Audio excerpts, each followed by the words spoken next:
Good morning, Slater. Very slow morning. Very slow morning. Got Rumble working again. Holy cow. Good job, Slater. Every morning I have to do that, like one by one. I have to enter the stream code every morning. I cannot stand it. It takes like 3 minutes and probably like 20 mouse clicks to go back and forth and get that set up. Uh-oh. I have concerns. Something's not right. Something is not right. Am I not? I don't see it. Uh-oh. Uh-oh. Are we not live right now? Something's not going on. Slater, can you hear me? Something is not right. Okay. No show on YouTube? Ay. Why is that? Uh-oh. I wonder if we've been dinged again. Crazy. That something is not. Let me see what's going on here.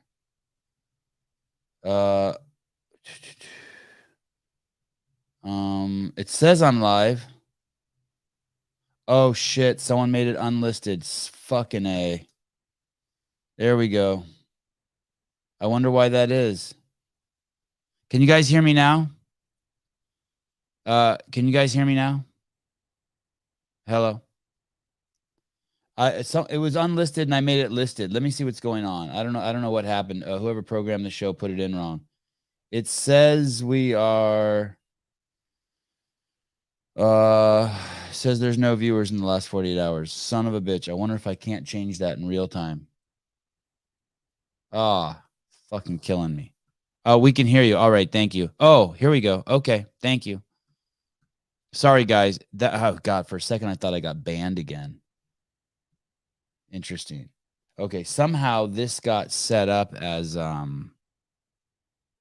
gotta tell Caleb and Susie that. Somehow this got set up as unlisted. I've never seen that before. I wonder what happened.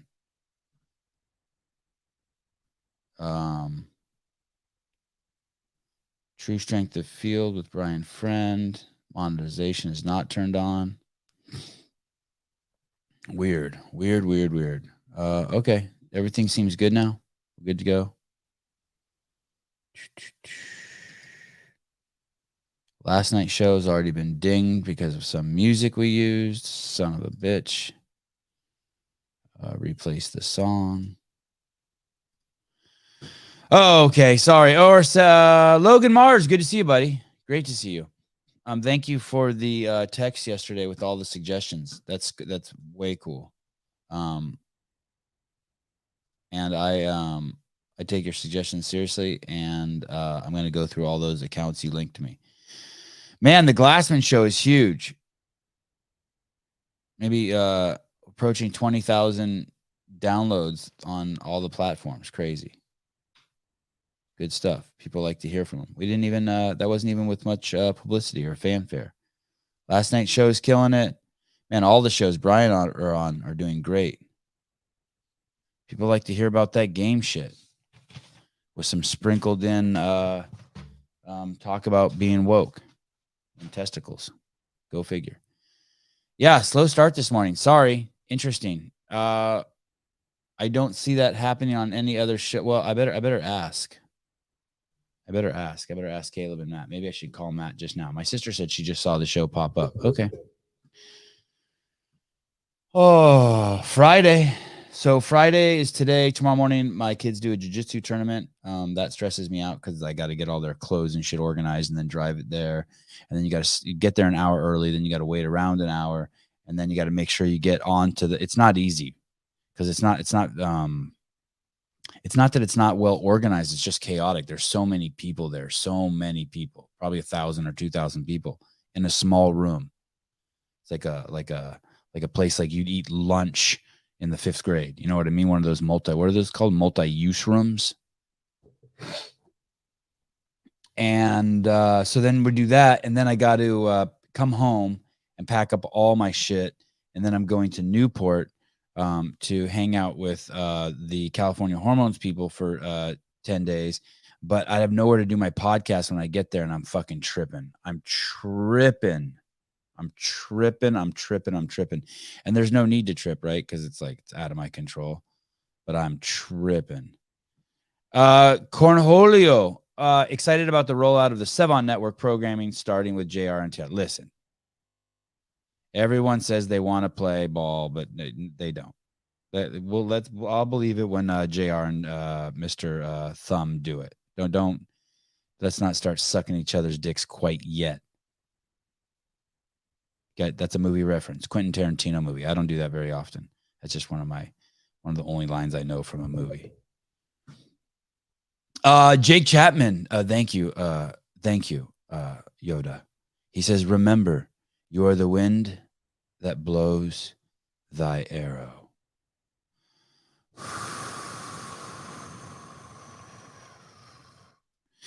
Dick Butter, he's probably got a bunch of rants built up for us after these Vanilla Brian episodes.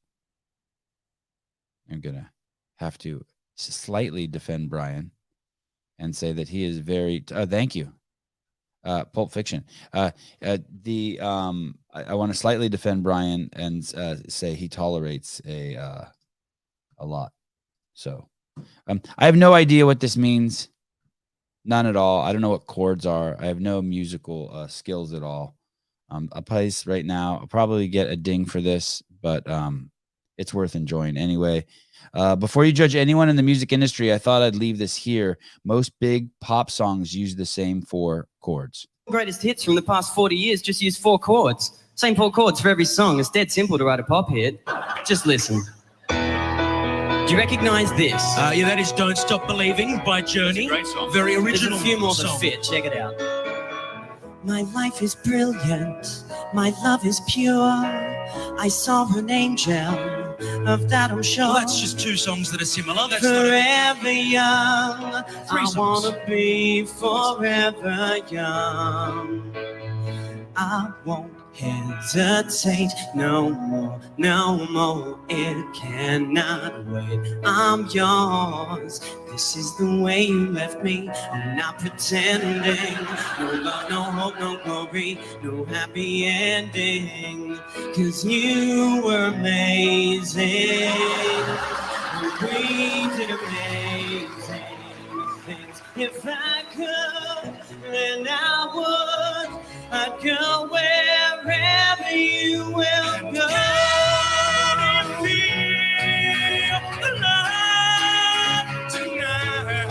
Double time? Double time. When I find myself in times of trouble, Mother Mary comes to me. Sometimes I feel like I don't have a partner. No woman to cry. There surely is a dream. I come from a land down under. All the greatest hits from the past 40 years just use 4. Oh my God. This is really good, but your comments are better. Heidi Kroom, dinged all day. Jay Hartle, comedy music is awesome. I agree. Wad Zombie, hello. Oops, shit, I lost you. Good morning. Jake Chapman, all sorts of wisdom coming from the man this morning. These 3 have never been to the gym. Same in country music. Just needs 4 chords. Deja Entendu. From the great country of Ghana. Lead singer transitioned, interestingly enough. He's still funny as fuck. Vindicate, make it stop. You probably really play music, so that's why you know whether it's good or not. I don't, and I just I absolutely loved it. No 7-second pause here. Yeah, for me it was just like 10 different songs. Each one played for 3 seconds. We will see. Oh, should I see if I got dinged already? Let me see. Going on here. Refresh. Let's see if we got because they're pretty damn quick on it. Oh, yep, got it. Perfect. Already dinged. Something happened already. Crazy. It's not copyright though. It's that I said something wrong. Did I already swear? I already said the F word. I got this for you guys. This is kind of interesting. Maybe I told you I wasn't going to do any 49er content until after July because I am a world-class pussy. But this is worth pulling up. Here we go. What happened? What happened? It was there. WHO says 49ers are no longer Super Bowl champs. WHO says the 49ers are no longer the Super Bowl champs, and we can just drop the whole thing. It's no longer a health emergency as of today. It's done. How crazy is that? I wonder what happened. I wonder why. And I wonder, because YouTube has like 3 pages of like things you can and can't say about it. It's crazy the shit you can't say about it, by the way. Absolutely crazy. Anyone who's on YouTube has sold out. For sure. 100%. Sevan, you're on YouTube. No, not but you're on YouTube and you're on YouTube. Yeah, I know. I knows. Trust me, I knows. I'm very aware. But Sevan, you're on YouTube. I know. I just told you I know. But you said that you're a sellout. If you're on YouTube, I know. That's correct. That's. But you said okay. Stop listening to my show, please. Go away. Thank you. Have someone else explain it to you. It's not confusing, and even in the slightest bit. I went back and forth about showing this today. I went back and forth. I don't know, but I'm going to show you anyway. This is I don't like ambiguousness, but I'm going to do this anyway. I'm just going to, those people like who make posts and be like, so what do you think? But I'm going to do it. I'm guilty. Here we go. This is someone's mom, and I'm going to show you her Instagram account.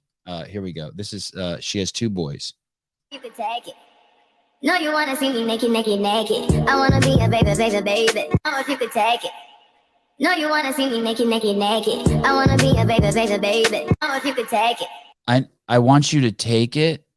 I know you want to see me naked, baby, or something, and then you can go to her account. And I'm guessing she's like someone who just like bought a new car and just can't stop posting pictures of their Jeep. But she didn't get a Jeep. She got boobs. But it's these kids. She's a mom. And I was just kind of imagining that it was my mom. But guess what kind of haircut her son has? You made me a mom and changed my life. Thank God. Your little hand fits perfectly. That's it. That's it. I'm done with that. Okay. That's a cool mom. Okay. All right. Jake Chapman, nobody hates boobs. All right. All righty. Disgusting. What's the page name? If I had fake tits, I'd let everyone see them. All right. Jay Hartle, Allison's a mom. David Weed, boobs are awesome. Come on, man. That's an annoying mom. Mike McCaskey, MILF. Okay. All right. All right. I'm just leaving that alone. I'm moving onward, upward and onward. Okay. I think there's lots of funny comedians out there, like just shitloads. I'm calling it a single mom. In some of those pictures, in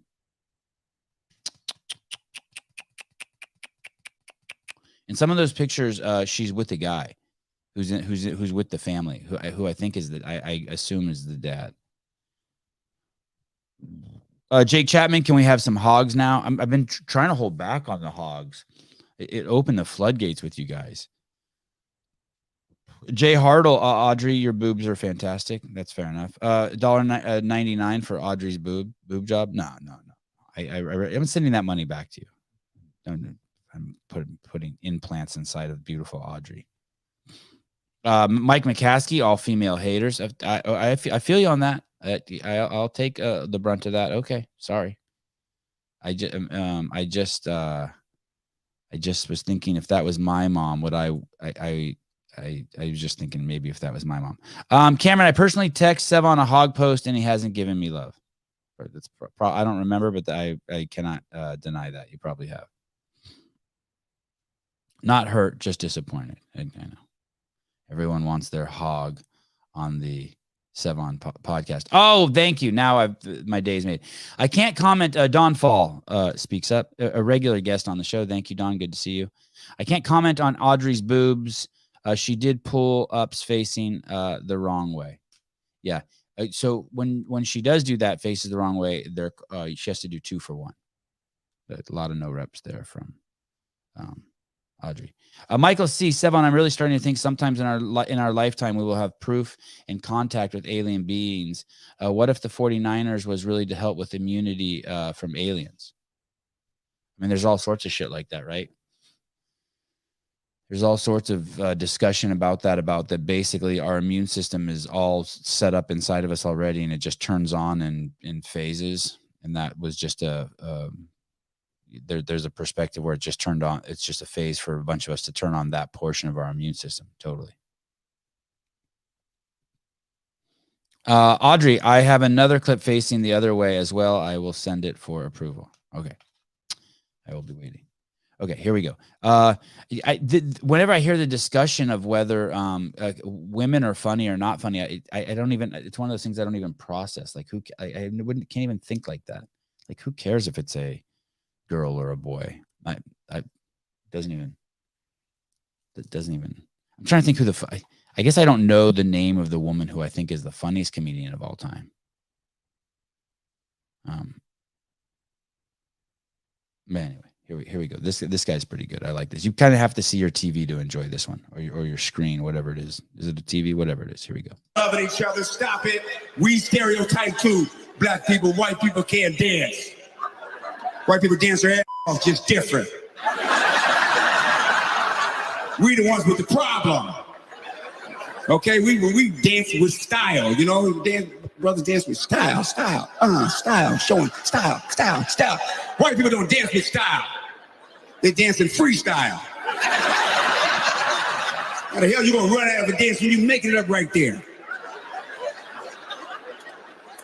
They dancing with what their mind tells their body.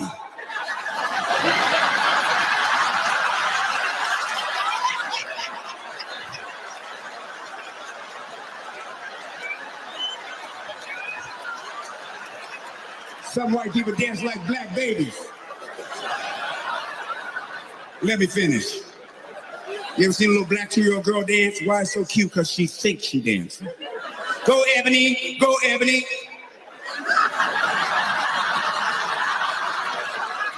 I seen grown white men dance just like that. Go, Gordon. Go, Gordon. Start loving each other. Stop it. Movement comedy is a trip, right? Moving your body around to do funny shit. God, it's good.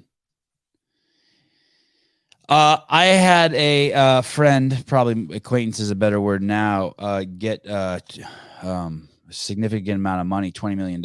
And I was thinking in my head, if I got $20 million, I could invest that. And at most I could spend $750,000 a year for the rest of my life if I invested it really wisely. But this guy says with $27 million, maybe that's before taxes is why he said that. Well, let's see. This guy talks about what you could do with $27 million if you had $27 million. What you could do. That's why when I see anyone who like owns an expensive car, like $100,000 car or like a brand new Escalade or something, I'm like, oh shit. I wonder if this person knows how much money this actually is going to cost them, what they're actually losing, what the potential was, what they could have done with that money. Anyway, here we go. Here we go. Number 1 pick in tonight's NFL draft. Here's how much you're going to make and be able to spend the rest of your life. If you get picked number 1 overall by the Carolina Panthers, your gross contract for your 4-year deal is going to be $41 million. $27 million of that $41 million will be in the form of a signing bonus, which means it is fully guaranteed. You're literally going to get the $27 million within the next 12 months, most likely. The remaining $14 million will be paid out game by game over the 4-year contract. As a financial advisor for professional athletes, I don't really care about the gross contract value. I want to know what is getting into my clients' pockets to be able to use. Each client situation will be slightly different, but in general, you need to cut these numbers in half. 50% is going to go towards federal and state taxes, agent fees, necessary insurance, and other costs. So your $41 million contract is really closer to $20 million. $20 million in your early 20s is a lot of money, but it's got to last 88 years. If you live into 100, realistically, you could probably spend somewhere between $400K and $500K per year for the rest of your life, adjusted for inflation, and not run out of money. Of course, this assumes that you are investing the money appropriately, not just letting it sit in a bank account or doing other things with it. As the number 1 pick in tonight's NFL draft. And for those of you, I don't know where most of you live, but if you live in California and you make $400,000 a year or $500,000 a year, I don't know. You could have 2 cars. You could have like a Toyota Sienna and a 4Runner. You could have a 2,500 square foot house, a couple kids.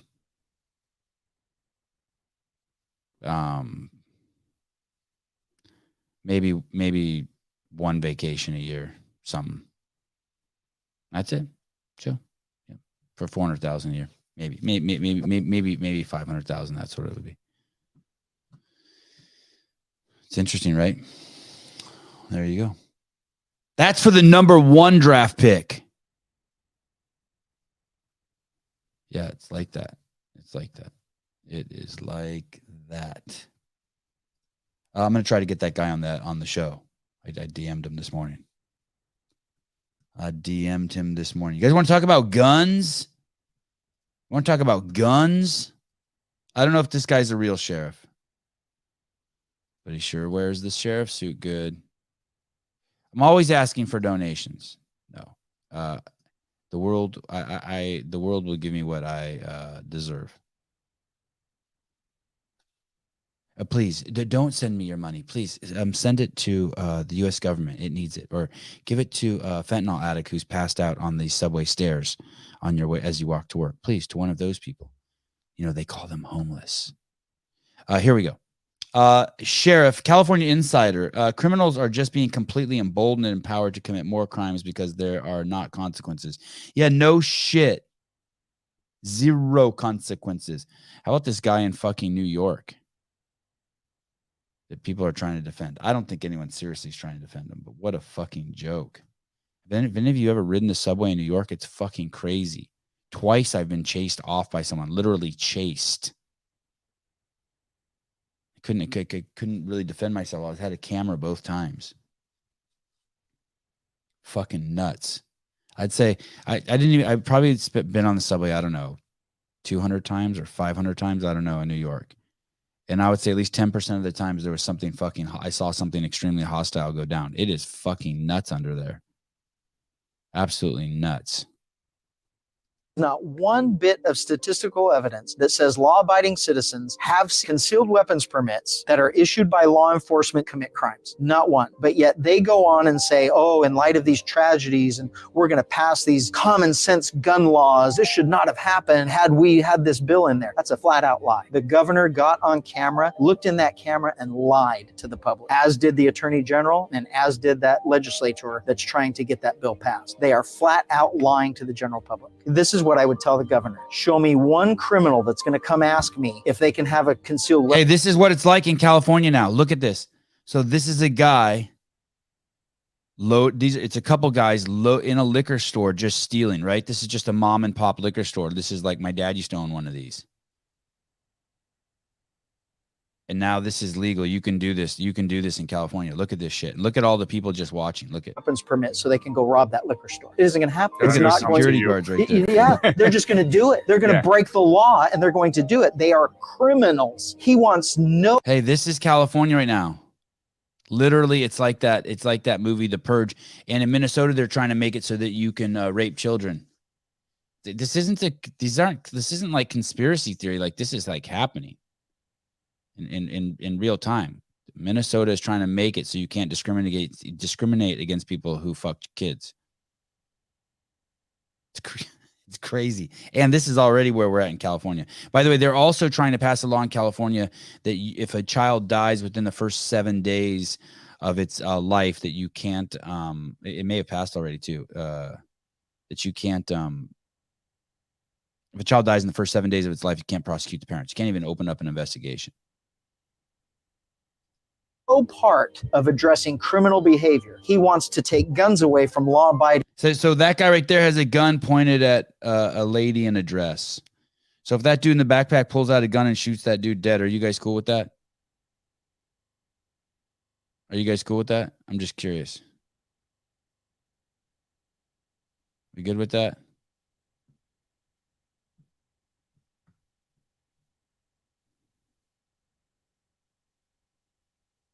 Anyone?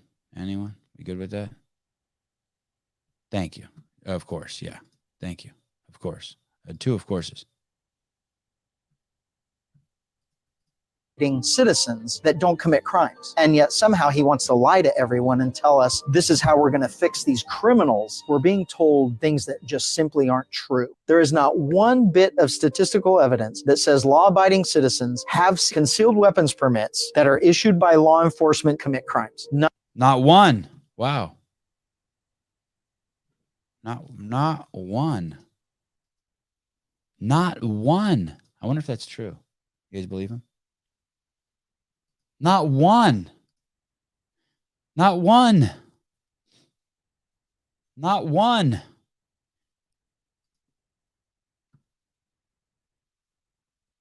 I don't know what the fuck is this. My notes are all jacked up. Oh, here we go. Oh, you guys are going to love this. You guys are going to absolutely love this. I'm just going to sit over here and lube up and grab my ankles. I'm ready to fight with anyone who wants to brawl over this bullshit. You want to fight? I'm ready to fight. Anyone who wants to fight. Let's do it. This is a lady putting her cart up on the curb. Here we go.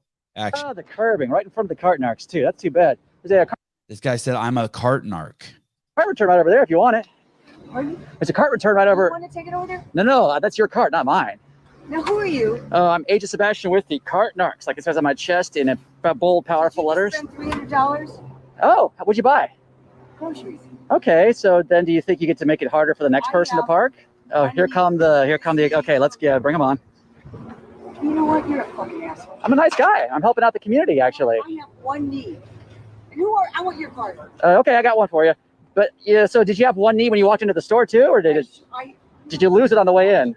That's me. She said, I want your card. I'm a nice guy, actually, sir. Dude, I watch your stuff all the time. Thank you, sir, Igor. I work here, and I'm actually doing cards right now. Oh, well, you are one of the heroes. How about a sticker? How about that? Yeah, take a picture of you. Yeah, definitely. Oh, the curbing right in front of the cart narcs, too. God, I don't know why, but I'm also disgusted by I'm disgusted by a plastic cart. I don't like a plastic cart like that. I don't know if that's real or not, but even the cart guy, did you guys see that? Even the cart guy's getting in on it. The cart guy's like, he's like, thank you. I love your work. It's like, shut the fuck up, dude. He's fucking this guy's trying to take your job away. It's fine. You can that's a perfectly acceptable place to put your cart. Yeah. Thank you. What's the big deal with carts? No one asked you to clean up after yourself at the restaurant. Yeah. If you can put your cart away, put your cart away. Matt Burns. Okay, dickhead. All righty. You settle down. Sevi would call the cops on her. Oh, God, my reputation. I need to clean. My reputation sucks. Oh, shit. Even the great Heidi wants to battle me. Yes, Heidi. Yes. It's perfectly okay to put your cart right there. It's fine.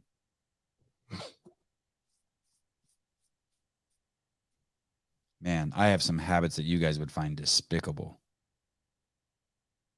You're making me want to flip my cart upside down just in the middle of the fucking parking lot now.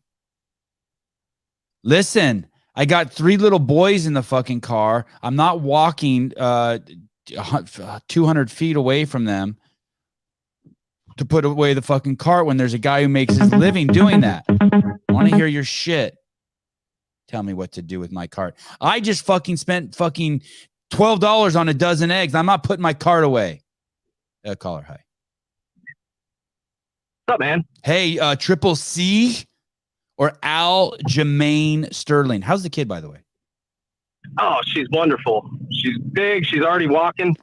7 months. Wow. Sweat that of the parents. Wow. Yeah, And by walking, girls are I'm being amazing. dramatic. I'm being dramatic. She's almost there. Like she can take a step or two. But Awesome. Enjoy that. Get all the video of those falls. Those falls are epic. oh, we have tons. Yeah. We yeah. have tons. Yeah, send me stuff. I like a good fall. Does she couch surf where she like you know Oh, yeah. you know like when you're in the pool as a little kid, you go around the edge.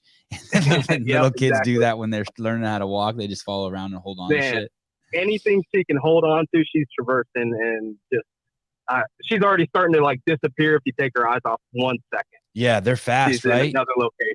Yeah, it's crazy. But definitely got Triple C. I gotta go with my man, Do you Triple want Henry to win, or do you just think he's gonna win? C. Yes. Okay, both. Okay, fine. Yeah, right, fair both. enough. Yeah, Both. I you like gotta bring both that of them. Friday show back, man. Here's the thing. I like both of them. I really like Aljamain Sterling because of just what he's been through, right? Like he was the heel, and I think he's really come around and pulled himself up, right? And I love his body. His body's absolutely beautiful, and I just like him. And then I like Henry just because that whole King of Cringe shit and how he leaned into it, and I just he talks shit, but he's not too serious. It's tough for me, man. I really like both of them as people. I think, they're both fantastic. Yeah, for sure. Especially you had Aljo on the pod, and you know, that was a great interview. And Henry, I think, is just a legend, and I was a wrestler, and so you know, I've always had like an affinity toward him and wanted him to be like champ and whatnot. But I think it's just like some home cooking on my part where I'm rooting for him. And I think he's intelligent enough to come back and fight the proper fight to win on the scorecards. I don't know that he could put him away other than like some freak flying knee thing. But I think he gets it done in decision. Eric, it's going to be fun to see them wrestle. Eric Weiss asked, is this Dylan? Yes, this is Mr. Dylan Val. Good ear, Eric. Great ear. Hey, what about Bilal Muhammad and Gilbert Burns? I am such a hater on Bilal, and I don't know why. Me too. I think he's a woke bitch. I can't stand him. Yes. Maybe that's what it is. I didn't know that, but yeah, he's woke as fuck. True, he's woke as fuck, dude. Yeah, it's lame as hell. Hey, when Cody Durden knocked out that Chinese dude and said, "Hey, I sent that dude back to China," and all those fucking idiots started getting on Cody for being racist. That was Bilal was one of them. Like, which is it's just crazy. Like, fuck you. What if he would have said? Bilal probably would have never stood up if that guy would have said, "I sent that guy back to Israel." No. And so it's like, shut the fuck up. It's perfectly okay to say I knocked that bitch out and sent him back to Armenia. It's totally fine.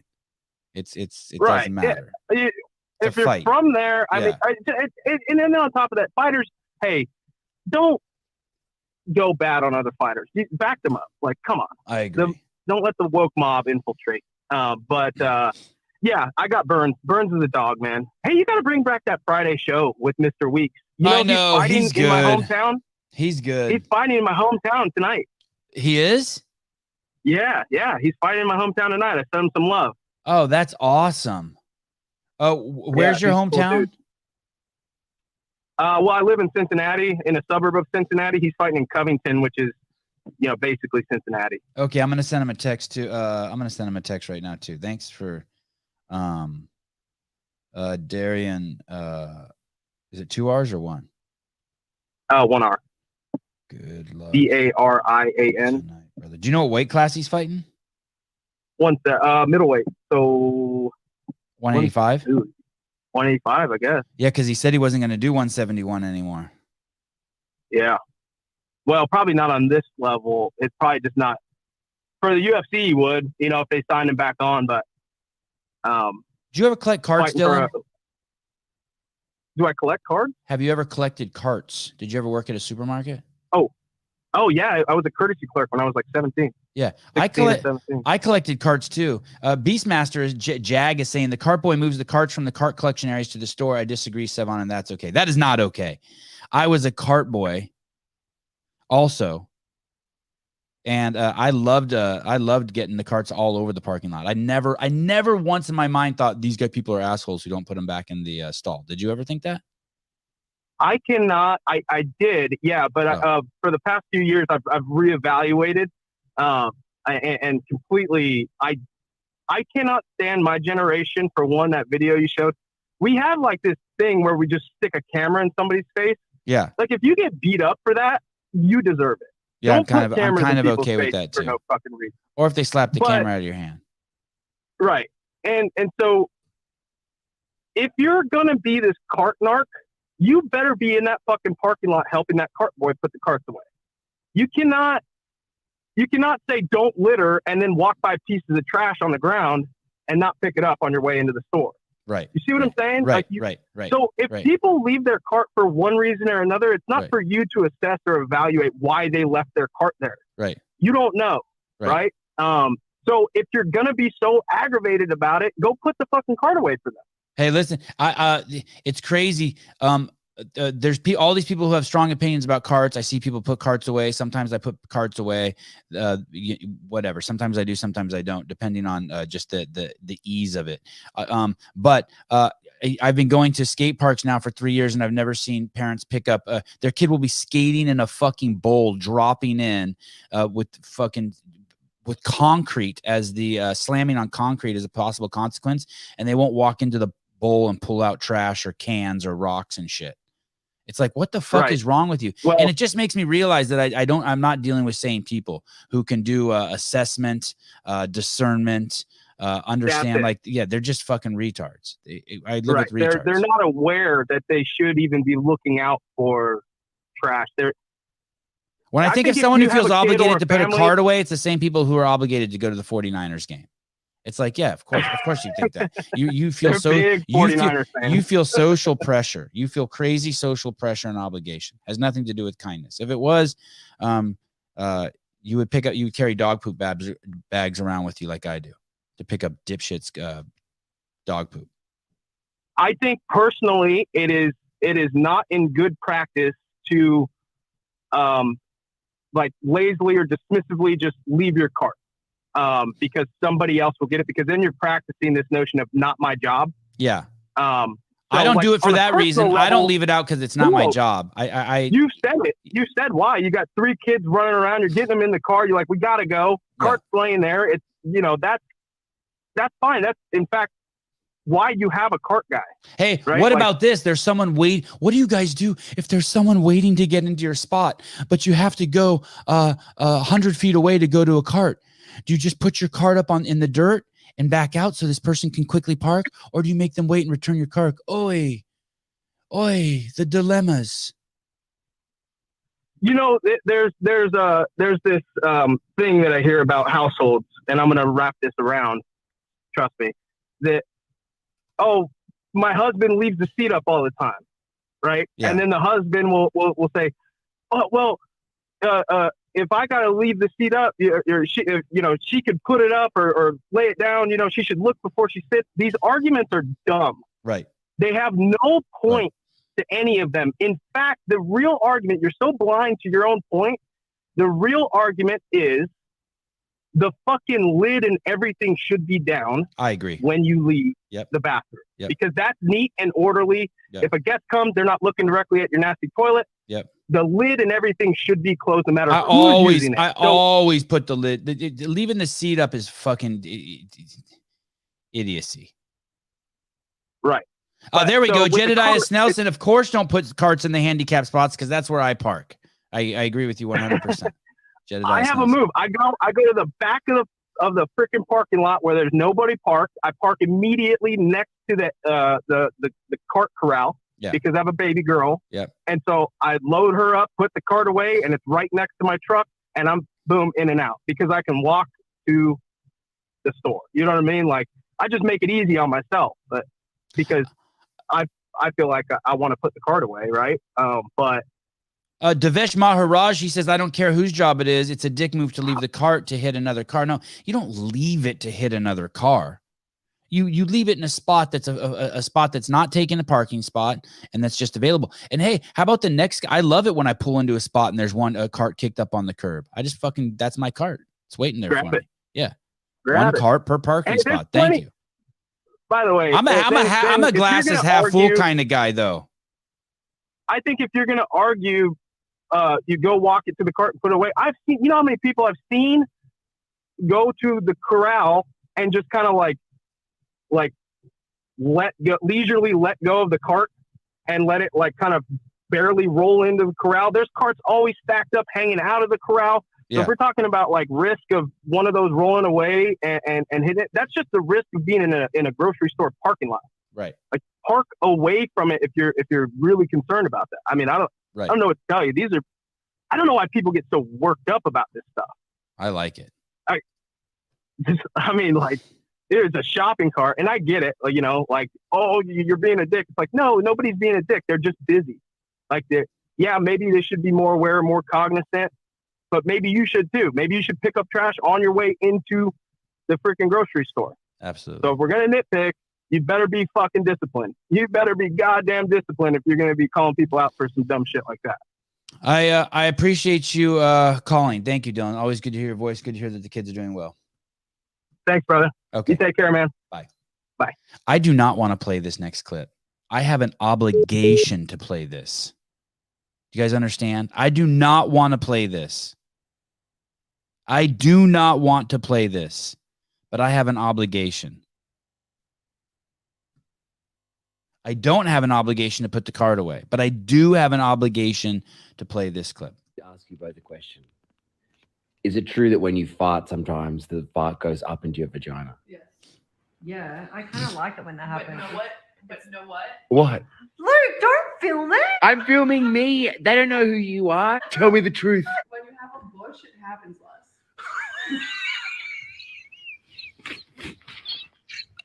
Stop. It feels nice.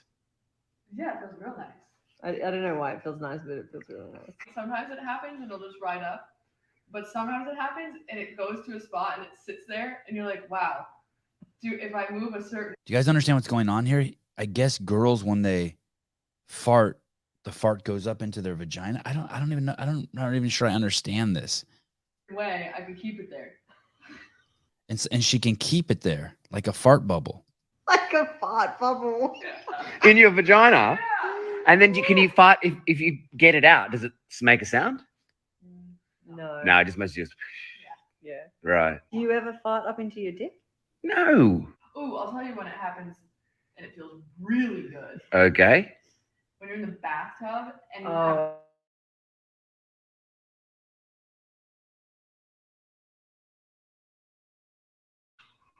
in the bath, if you like have a big fart and multiple bubbles and the pressure goes all the way up. So even though it's not stuck necessarily in your vagina lips, it's still going in front of your clit. So it's like vibrating your vagina. Yeah. Farts vibrate girls' vaginas. Wow, Brad Patty, carts and farts. Yeah. Wow. I know it's crazy, right? What a crazy synchronicity you just realized. Anyway, back to this. This is just fascinating that I feel the obligation to play this. Because I think 99% of the dudes on here just learned something. Oh. I need to ask you both a question. Crazy. Who knew that flatulence was tickled the vagina? I had no idea.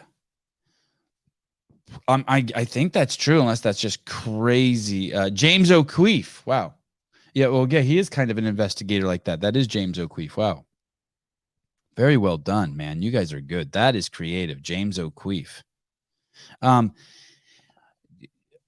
wonder if that's misinformation or not. Listen, you ding dong. Listen, this is I see what you're trying to do here, Hal.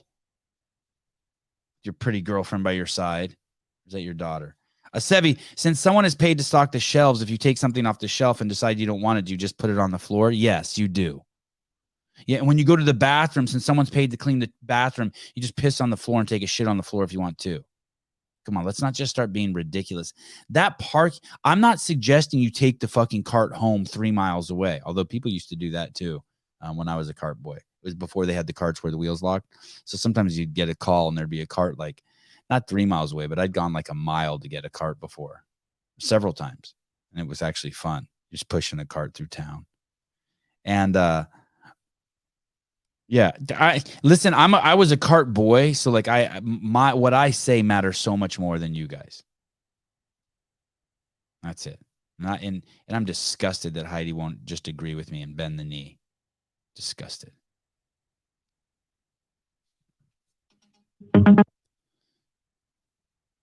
Good morning, Sevan Podcast. How can I help you? How can I direct your call? You are a menace to society. That's true. I bet you go into a restaurant and you make the people that work there cook for you because they're paid for it. I have done that on occasion. I bet you're so bad. You made the doctors circumcise you because they were paid for it. I did not. I plead innocent on that one. Thank you, though. I'm 50-50. What else you got? You got a tiebreaker? All right. Well, no, I don't got anything else. Those are the two I had. You really threw me off with the uncircumcised part. Yeah, I got it's like an aardvark down there. I got so much skin. I have a huge dong, and with it comes a shitload of skin. I could smuggle drugs in there. Sevi, are you okay with cigarette smokers throwing their butts out the window? Listen, you guys don't start being fucking weirdos. Of course I'm not. Go okay with that. How are you? Good morning. Good to hear your voice.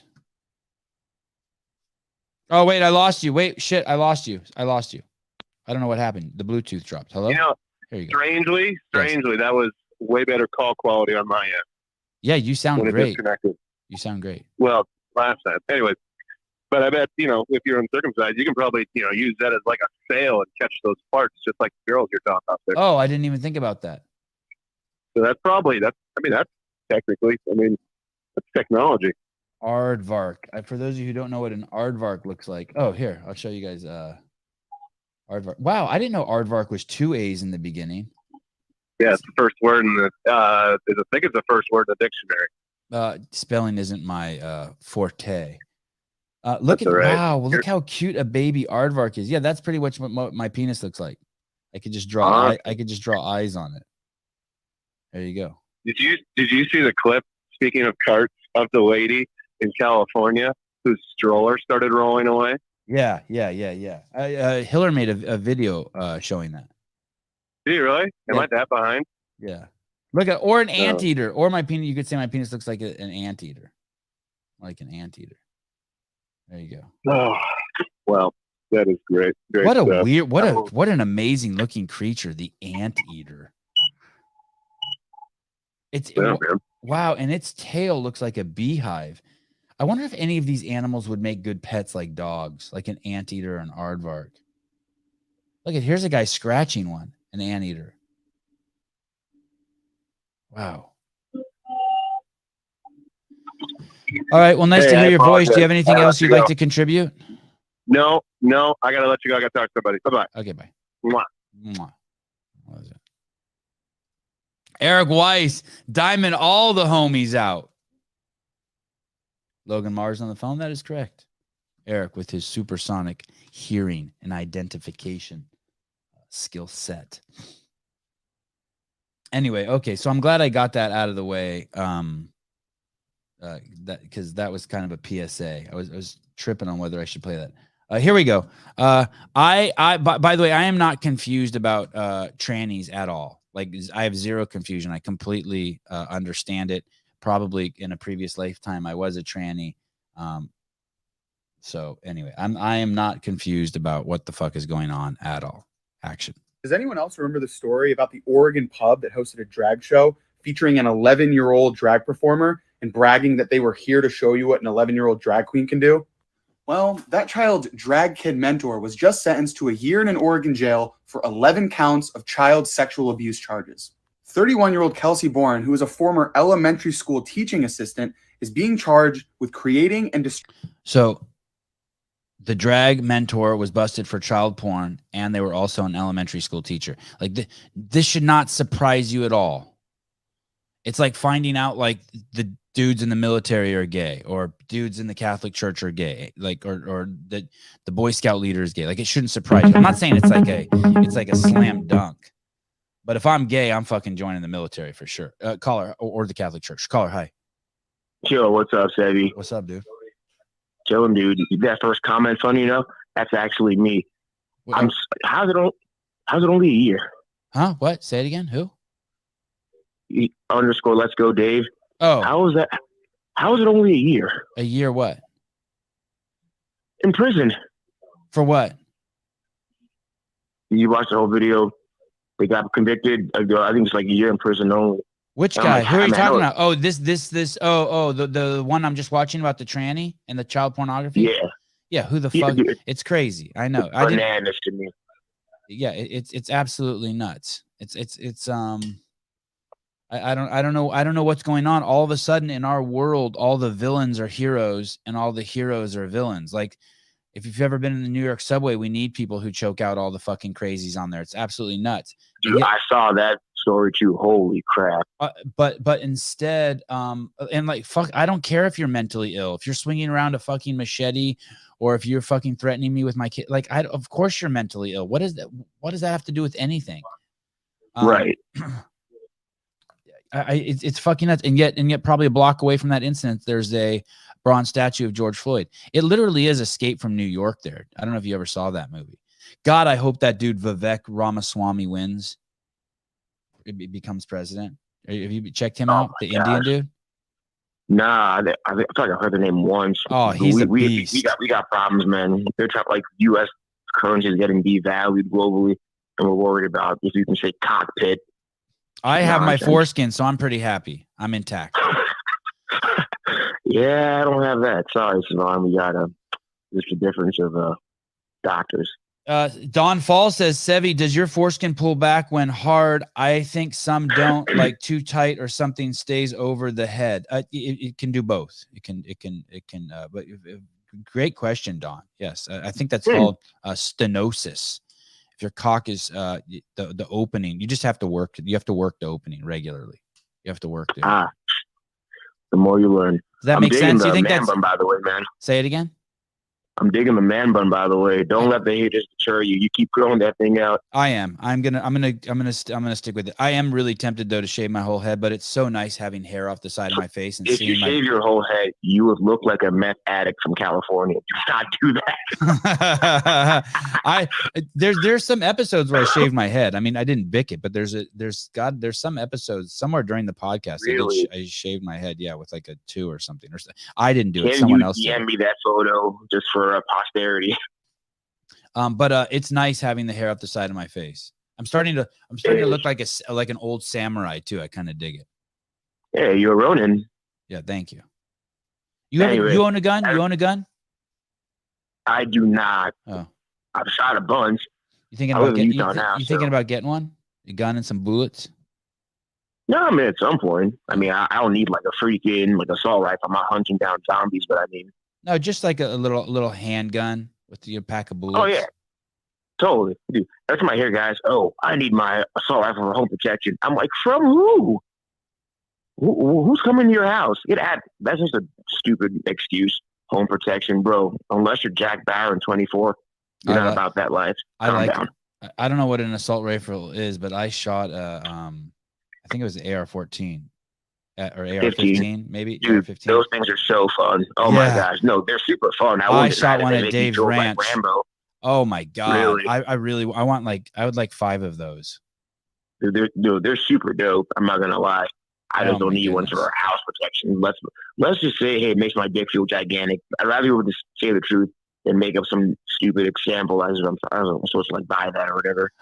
Sir, why do you have that gun? Does it make you feel more manly and like your penis is bigger? Yes. Oh, okay. I would respect you saying that more than saying home protection. Like, come on, stop all that. Like when guys drive fast cars. oh, it's really safe on the road. Nah, this makes you feel cool, and that's fine. Just say that. Deja and Tandu.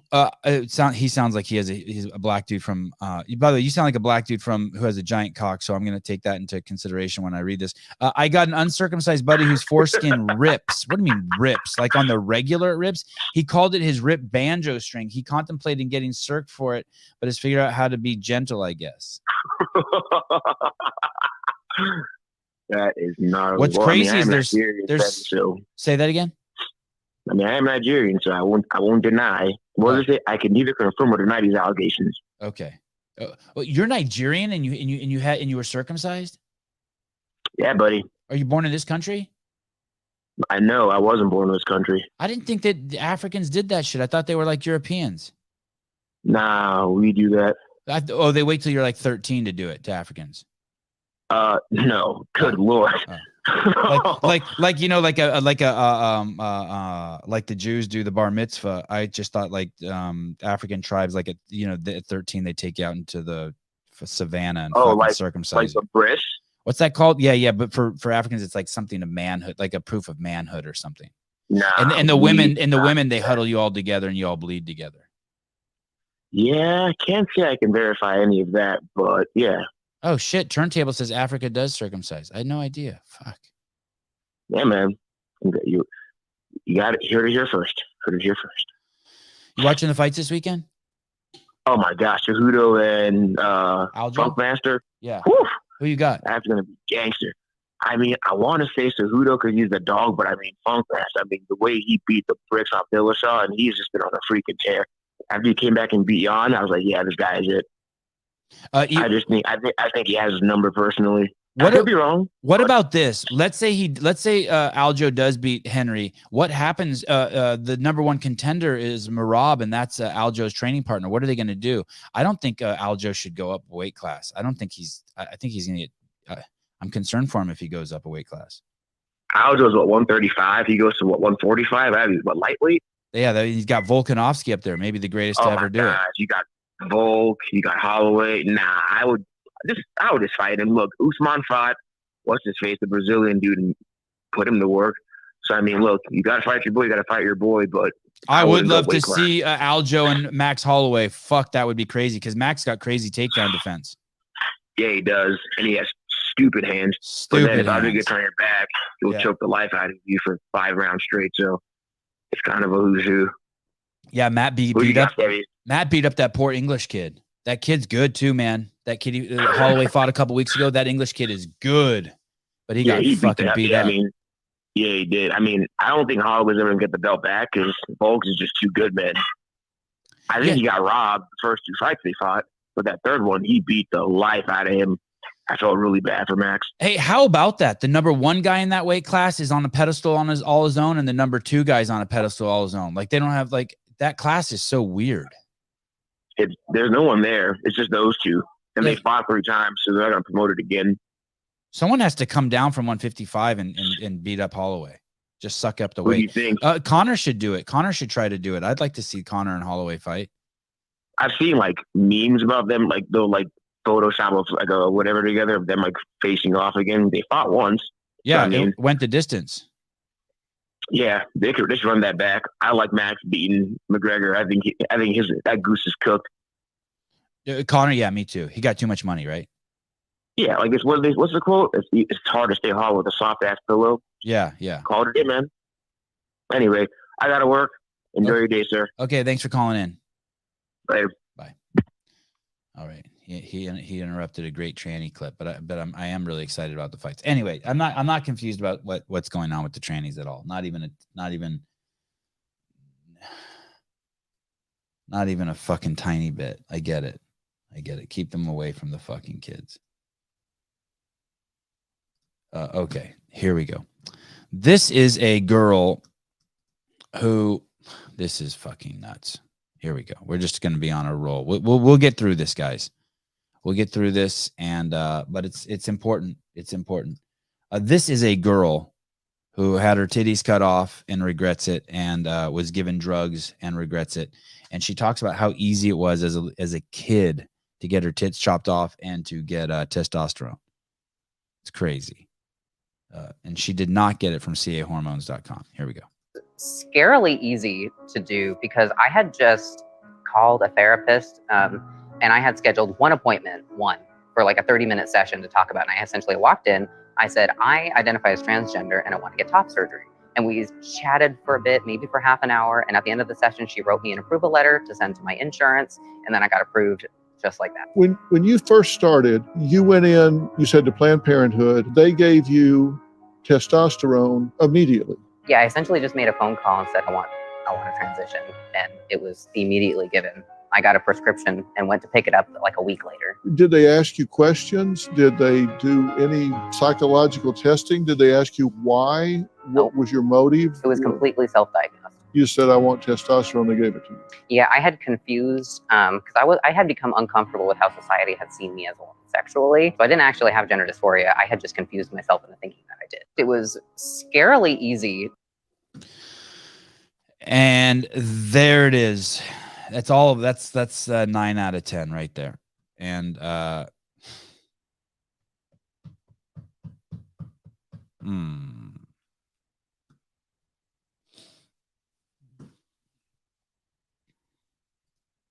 protect your kids. Protect your kids. Protect your kids. I have played this clip before. And due to some incidents that happened on this show in the last, 2 weeks, I bring this clip to you again. Listen very fucking carefully.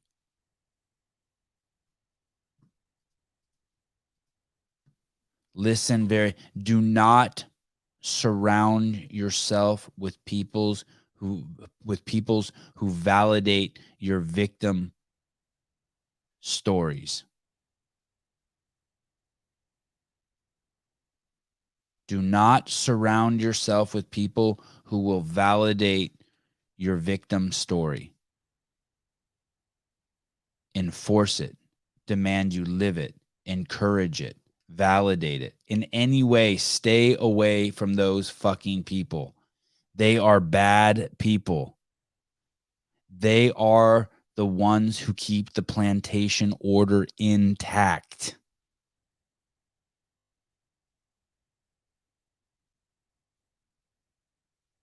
My boss hates me because I'm fat. Oh my God, I'm so sorry. Have you thought about losing some fucking weight so you can contribute on a higher level?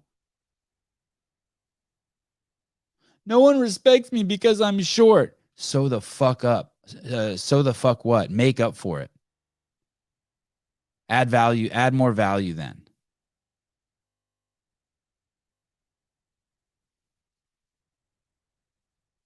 My boyfriend's cheating on me. Oh, why are you attracted to men who cheat on you? Not, oh my God, I feel so bad for your boyfriend's such a dick.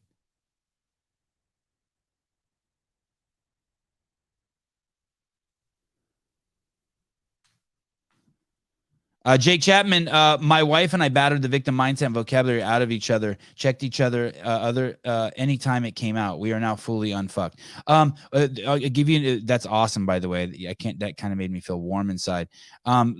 It's the same thing. My wife did it to me, but in a different way. I used to just tell tons of like small lies. Like if I was on the phone with someone and I had to go, I would make up like, oh, my kids need my attention. And sometimes it's true and sometimes it wouldn't be true. Now it's just like, hey, I gotta go. Like it's just all like it's all politically correct. It's all niceties. It's just fucking bullshit. It's victim shit. You start to it's victim. That's the close fucking ancestral cousin of victim shit. All that political correctness stuff. It's all to enforce a victim shit. That one word that we're not allowed to say comes between M and O. The fact that that's enforced, that's all victim shit. That is the fucking plantation owner. And what's crazy is you have melanated people enforcing it. They got them enforcing their own. It's a fucking nuts. The whole thing is so fucking basic to see. But here you go. Listen carefully. He did an experiment with a group of women, and they put scars on their faces, and they told these women that they're going into a job interview. They showed them the scars in the mirror. The women saw themselves with these scars, and as they led them out of the room, they said, "We're just going to touch it up a little bit." And as they touched it up, they removed the scarring completely. So the women went into the job interview thinking that they are scarred, but actually being their normal selves. And the result of the experiment is that those women then came back reporting massively increased level of discrimination. Indeed, many of them came back with comments that the interviewer had made that they felt were referencing their facial disfigurements. And this is why I think this ideology of victimhood is so dangerous. They did an experiment. Listen, don't be fucking stupid too. I was a young man and I used to get pulled over by the cops at least 2 or 3 times a month. At least 2 or 3 times a month. And you want to know why? Because 99 out of 100 rapes are committed by men. 99 out of 100 robberies are committed by men. 99 out of 100 murders are committed by men. 99 out of 100 DUI hit and runs are committed by men. 99 out of molestations are committed by men. 99 out of 100 bank robberies are committed by men. 99 out of 100. Like, shut the fuck up. Just fucking accept fucking reality. Quit blaming other people. They're disgusting. We live with such fucking whiny bitches. I'm discriminated against because I'm a man. Yeah, dude, look at the fucking stats. It's okay. Deal with it. I live on a hill. And so I burn extra gas when I drive up my driveway. It sounds like that. Like you're whining that you have to pay an extra 50 cents a year in gas because you live in a steep driveway. James Ellis, I was going to say it's because your nose was causing a traffic hazard, but I will accept your answer. Thank you. I mean, what's next? We're going to let blind people drive? Oh, it's only fair. Everyone has to be able to drive.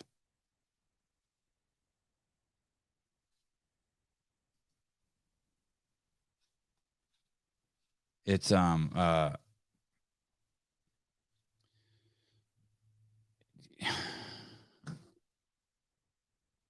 what's crazy is that there's people around you who, in the guise of benevolence and kindness, are suggesting that your victim mentality is correct and there's something we can do to help you.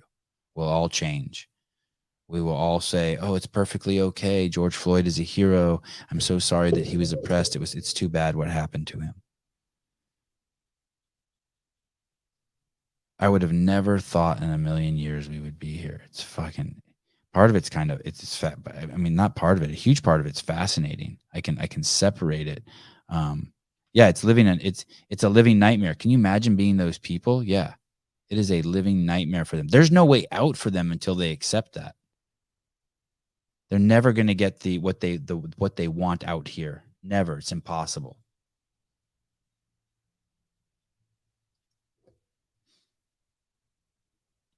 Dave, dude, I'm so grateful we came here as immigrants. Nobody had time to be a victim. Work or don't eat. To what end is victimhood mentality taking you to? It's just its own vicious cycle. Yeah. And even if it's right, even if I was discriminated against because I was a dude driving, it's okay. It's okay. Tall people are discriminated against, short people, black people, white people. It's okay. Do your part. Try not to do it. Be smart. Use your discernment wisely. But do not help other people enforce that mindset. I was pulled over because I'm a black guy in a red Ferrari. Okay. Yeah. Okay. Now's your opportunity to allow the police officer to see that it's not a big deal. Or maybe your story is completely wrong, like this guy said. Maybe 99% of the time you're just bringing that shit to the story. Maybe it's not true at all. Maybe it's not true at all what you project onto the world. Maybe you're demanding it be that way because you've been tricked. We had that guest on, Xavier. He said that he realized that it was only the media that told him that when he looked around, he's like, wow, no one's being racist towards me. It was just the media told me to look for it. And so I was finding it everywhere.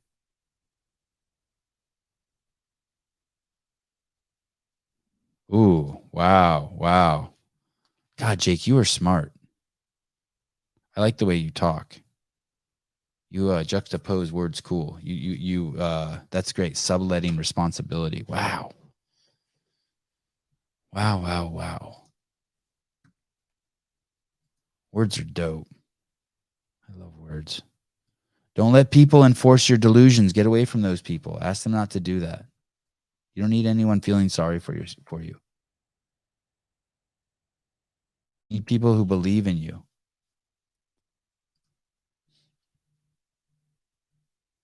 Oh. I wonder if I'm doing skateboarding today. Here's how. Oh, here we go. Here we go. Oh, both my phones ringing at the same time. Damn, I'm popular. Caller, hi. Have you ever heard the phrase that's starting to go around that the woke are more correct than the reasonable liberals? The woke are more correct than the reasonable liberals. I don't know any. No, I haven't heard that term. So what the woke identify is deep disparities in outcomes for people in America. What they miss is the solution and the integrity of why we should address those disparities.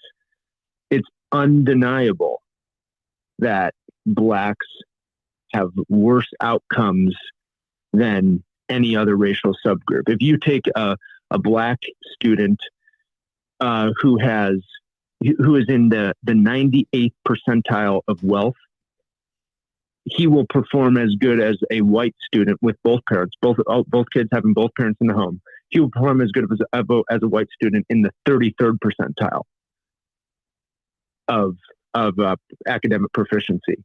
So there is deep disparity, but we don't understand the roots of it. And we don't understand that this is something that is real.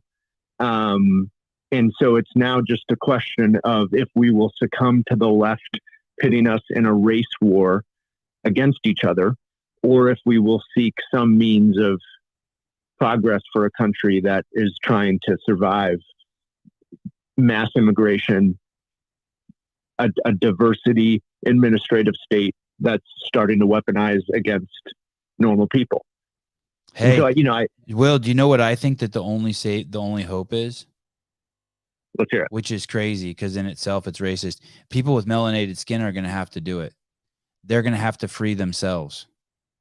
They're going to have to speak up against the left. They're going to have to speak up against the wokerazzi. They're going to have to speak up and be like, hey, stop holding us down. They don't want to. I know. That's what's crazy. That's the fucking craziest thing. They're going to have to and what's crazy is they're not even a real demographic. It's just made up, right? Gays, color of your skin. Black people? Yeah. Meaning there's no value to that demographic. The value to the demographic. There's no value to that data except here's what I mean. There's no value to that data by calling them Black people except discrimination. There's no value to it. Why don't we divide it by people who have dads at home or socioeconomic? I don't believe that stat you just gave, by the way. I don't think I necessarily believe I'll text you the research paper. Okay. Because there's significant data that also shows quite the opposite. This is assuming the same family home, the same income level, the same neighborhoods. Right. The same are you implying that it's some sort of psychological issue, or are you implying that people, because of the color of their skin, are less capable? Are you implying that? Because I that notion I adamantly reject, and I'll bring up 20 reasons why.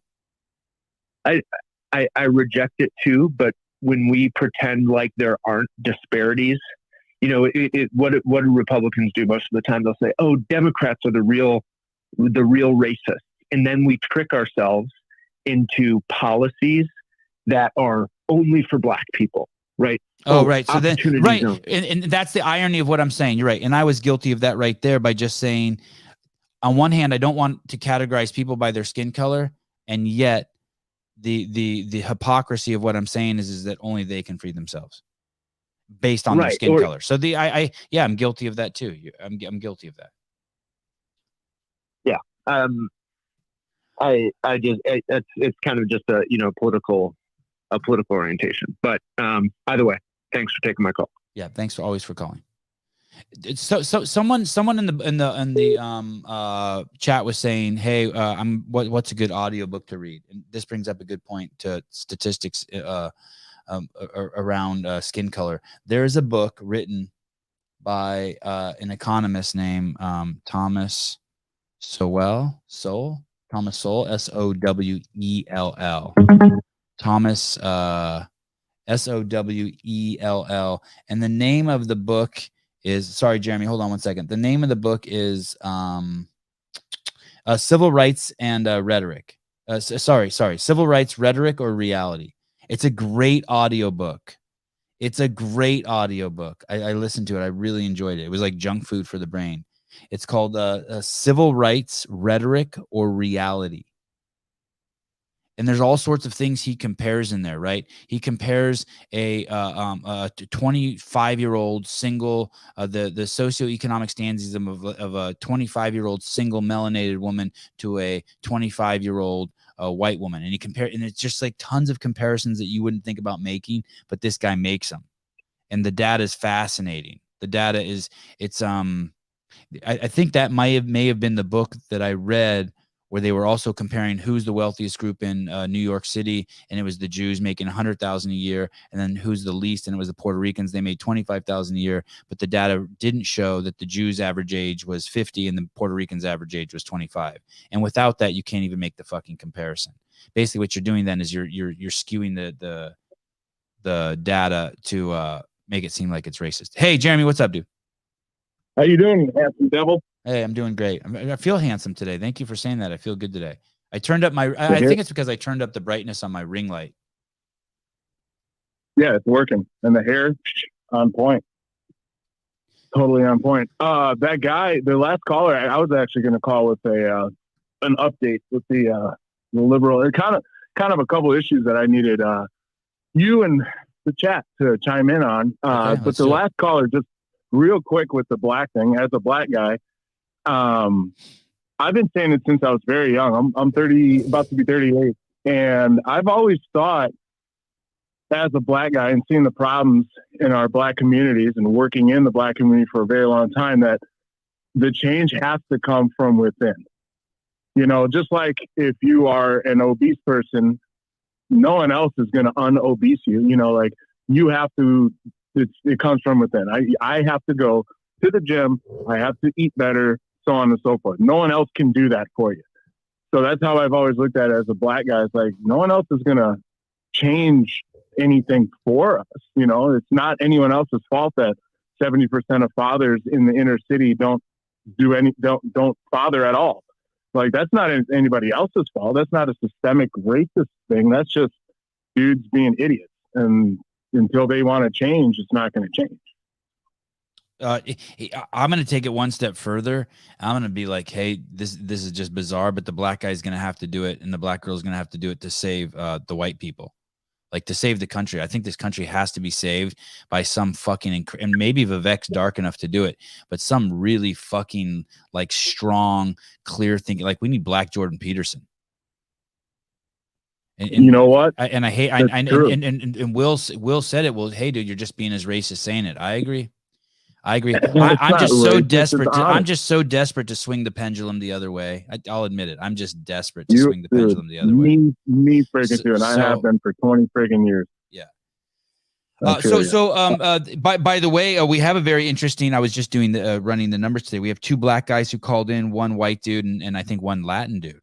It's very and I suspect I think one of them is gay. I won't say which one, but so I think we've hit our if we had a girl call in, the show would be perfect. Okay. So how are things with your love life? Oh, so man, you know, I've been patient. I try to be a patient guy.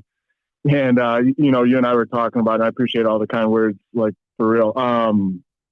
But there are things that are starting to tick me here that I'm like, dude, do I bring this up to her? How do I handle these things? And one of the first things is, I know when you're interviewing people on here, people are wanting in the comments, let's stop interrupting and let the person talk. Well, there's a reason you have to keep the flow of the interview going. And, you know, it is called the Sevan Podcast after all. So people want to hear what you have to say. But this young lady has a really, really hard time not interrupting people. What I mean is, like, if I'm having a conversation or I'm trying to pretty much anything, it's a 2-minute conversation turns into a 10-minute conversation because I start talking and it's like, boom, sabotage. The conversation sabotage because she goes off in this direction. And I'm like, well, I don't really get a chance to finish any thoughts with her. And it's like, do I just overlook it and let that go and maybe it gets better in time, or do I address it with her? You know, how do I do that? Hey, the picture you sent me of her, she's extremely attractive. Do you think that she has that hot girl syndrome thing going, where it's like, no, everyone just sits around and lets her talk so they can, like, put their dick in one of her orifices? It's crossed my mind. It really has crossed my mind that that's kind of how she is. Like, I don't want to say she's shallow or anything like that, but yeah, it kind of seems to be that way because that's how her friends, you know, when her friends are, I met a handful of her friends already, and she does the same thing with them. And she has to be the one talking. She has to be, you know, she'll sabotage. She also does, like, it's funny, like the dick measuring thing where you'll tell a story and she has to one up it kind of a thing. It's really weird, but I don't know. It's not the biggest deal. It just gets frustrating. You know, imagine you're trying to talk to Haley and she just cuts you off every time you start talking. It gets old after a while, you know? So yeah. That's interesting. Hey, and you know what else I've noticed about your relationship, the insights you've given into me, is she doesn't know who you are because, and I was actually, I don't know if it was my wife I was talking to your relationship about, but someone said, how could they not know his view on stuff? And it's because I said that I suspect she just doesn't let him talk. And so she still doesn't know. What's crazy is, and she's explained to you in several times, right? I'll be a little bit vague, but she's concerned about the relationship and about getting hurt. And so, but on the other hand, she hasn't even taken the time to get to know you. Very true. At all. Very true. Which makes me kind of like, I don't want to say nervous, because if it doesn't work out, it doesn't work out. I mean, I'll be a little hurt, I guess, because she is a pretty good person. And I'm having some fun, but, like, you know, when it comes to, was it Philip or something? We chat offline all the time in our dad's group. He said, you should have her watch an episode of the Sevan Podcast with you. And I'm like, yeah, that'd be a relationship ender real quick right there. But at the same time, I'm like, I'm not one to hide who I am. Like, I'm not going to be a dick about it and be like, I'm not going to be a dick. But, you know, when we cross that bridge, I don't know. It could be that might be all it takes right there for her to be like, well, so I either see, like, her being like, okay, I want to be interested in who you are in that when it comes to that, or I want to have nothing to do with it. And she likes me a lot. So I guess we'll see. We'll see when the time comes. I was watching part of the show last night with Taylor and JR and Brian, but that wasn't a live call-in show or anything. She actually thought you were really funny. So, oh, good. That was good. Tell her I said hi. Hey, Jeremy, sometimes I get around these people, not so much anymore, but you can tell their mental landscape is like a dam, and it's cracking everywhere. There's 10,000 cracks in it. And when they talk, it's them running around putting putty on the dam. Like they live in such an alternate reality that they are, everything they say is kind of like holding up this delusion, right? Like putting putty on the dam. And it sounds kind of like that's what she's doing. It sounds like she's 39 years old. She's freaking out. Reality is setting in. And instead of just like taking a deep breath and hitting rock bottom and maybe having like a mental breakdown, she's trying to maintain the delusion, right? Holy shit, Having all that's those what- opinions, that's another problem with being woke. Having all those like you have to give a fuck. You are not only giving a fuck about a lot of stuff that's just completely delusional, which requires so much energy to maintain. It's just pointless. It's crazy. It's such a waste of Totally. energy. And so those people kind of Holy come crap. across as manic, right?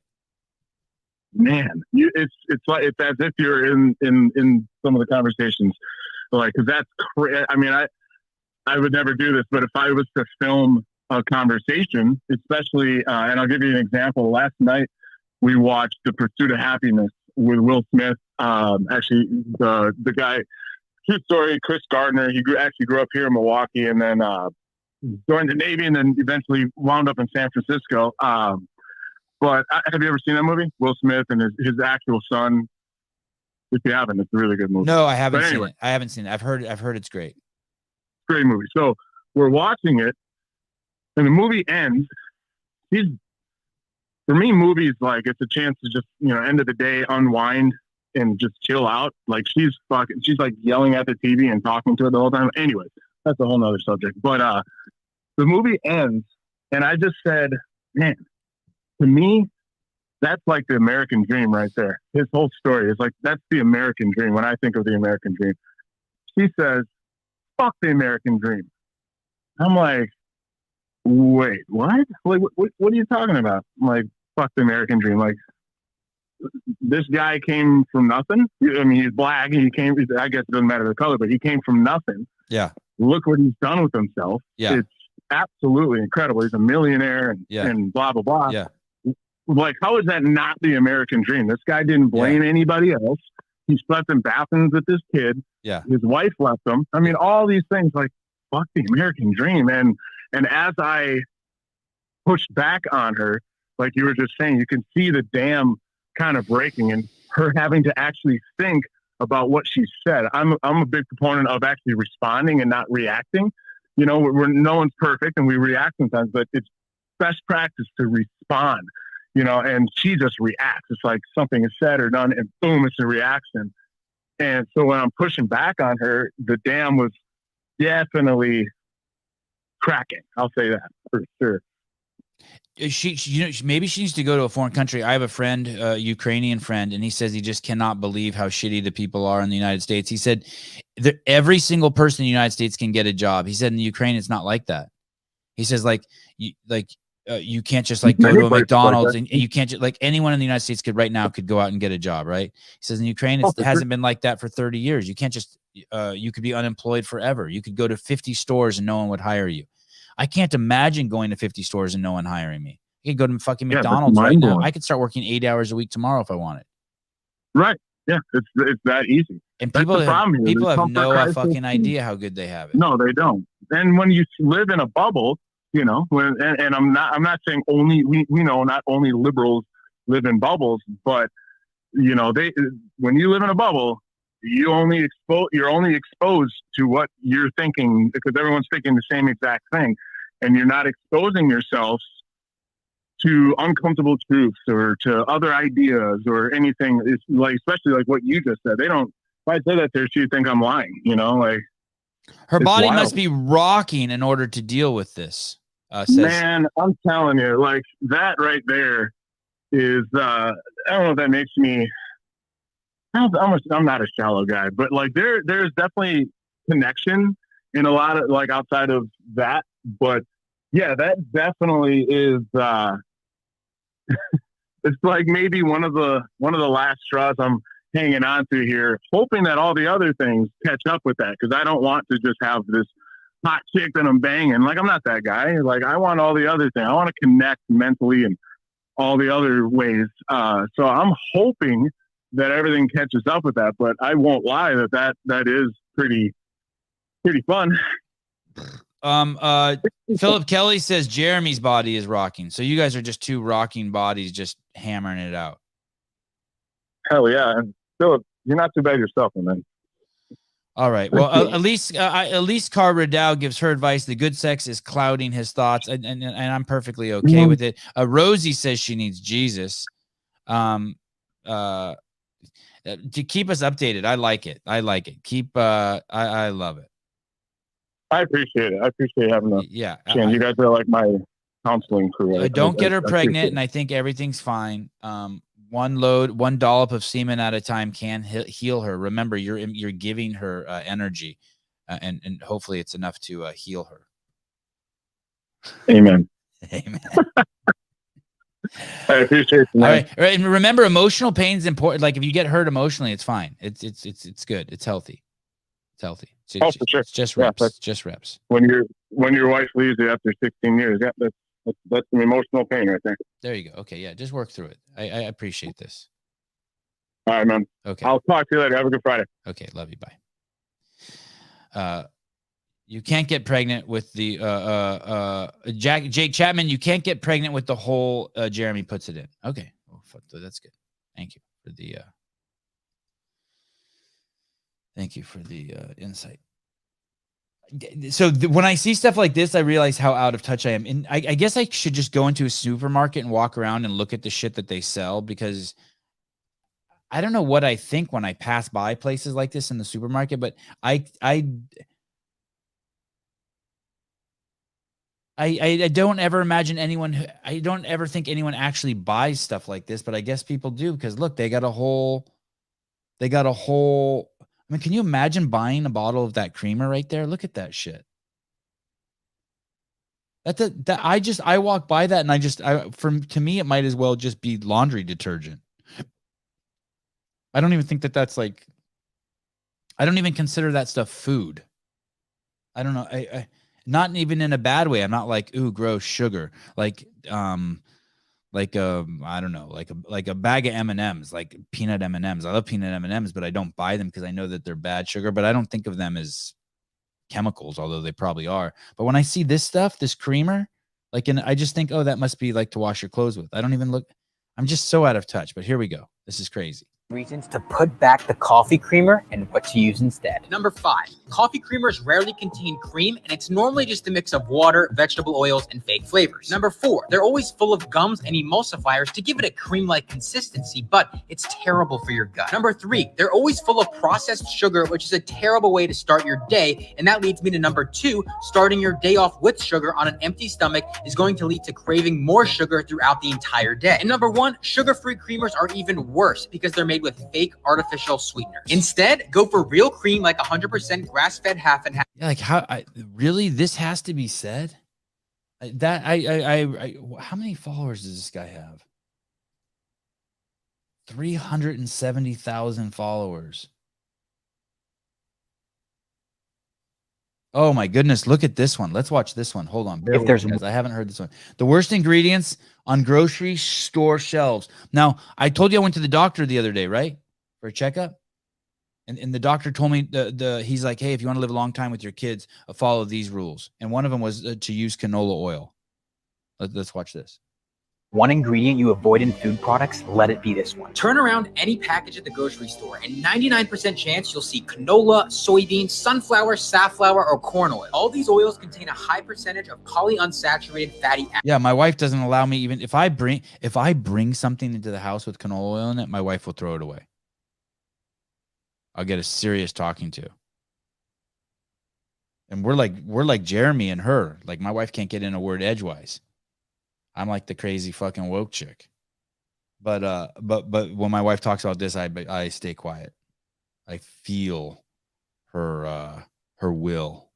Acids, or PUFAs. PUFAs are very unstable. They break down extremely easily and form a wide variety of toxins when exposed to chemical stress like high heat, high pressure, metals, and bleaching agents, all of which happen to these vegetable oils in the refining and manufacturing process. But for example, sunflower seeds aren't inherently bad. They contain vitamins, minerals, and antioxidants. But in the refining process, all of these beneficial compounds are stripped away, leaving you with basically toxic sludge. In fact, it takes 2,800 sunflower seeds to make 5 tablespoons of sunflower oil. Our bodies were never meant to consume polyunsaturated fats in such high amounts. When we consume these rancid, oxidized, toxic-filled oils, they promote free radical reactions in our body that can not only damage our mitochondria, but also our enzymes, hormone receptors, and DNA. Let me know your thoughts about this in the comments and follow. And then people ask, what do you recommend for cooking and baking? And someone says avocado oil. You just did a report saying 89% of avocado oil is not pure and it has soy in it. Okay, so not that. We use grass-fed butter.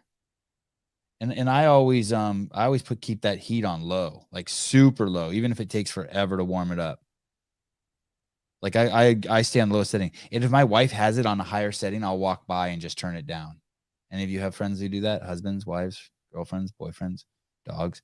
Yeah, I'll just lower the heat. I don't even tell my wife. We used to use ghee. For some reason, we don't use ghee anymore. My wife got freaked out by ghee. Yeah, I don't know. I wanted to Melissa Odier. Where did you? Didn't we hear it before? Just like Sevi Doc and canola oil. Yeah, it's nuts. Many people don't know the fact that zero sugar drinks and such are worse unless it's water. My favorite zero sugar drink, water. Oh, here we go. Elise Carr Rideau, lard from the meat market.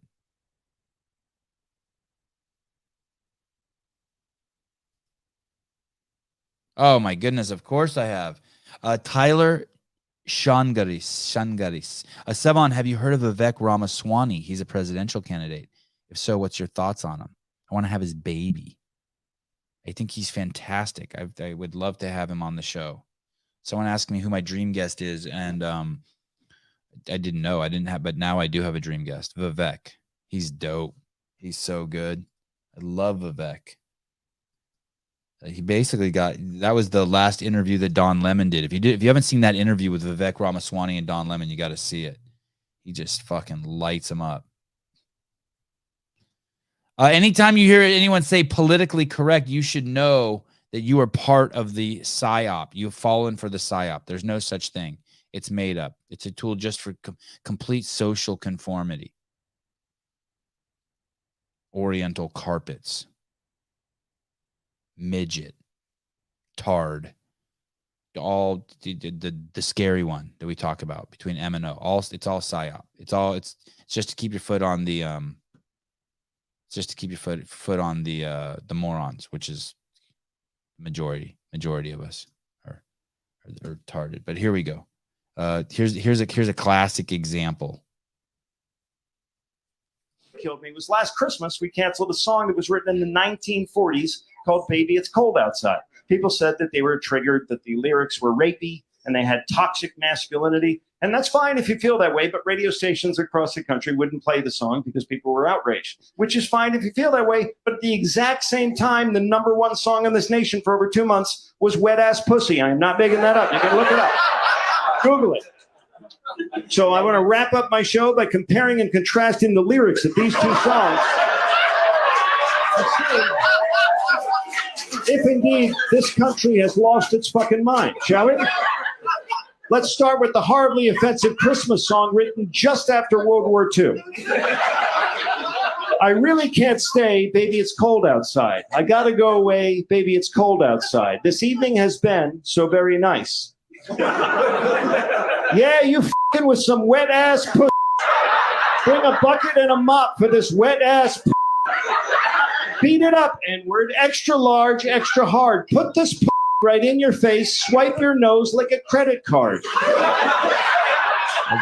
It's unreal. It's just unreal.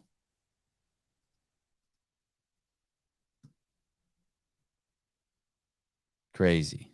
Just they should put a speaker underneath the George Floyd Memorial in New York City and have that song playing.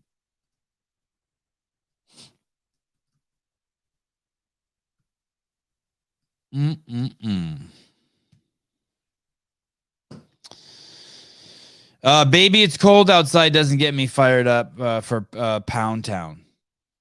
I understand.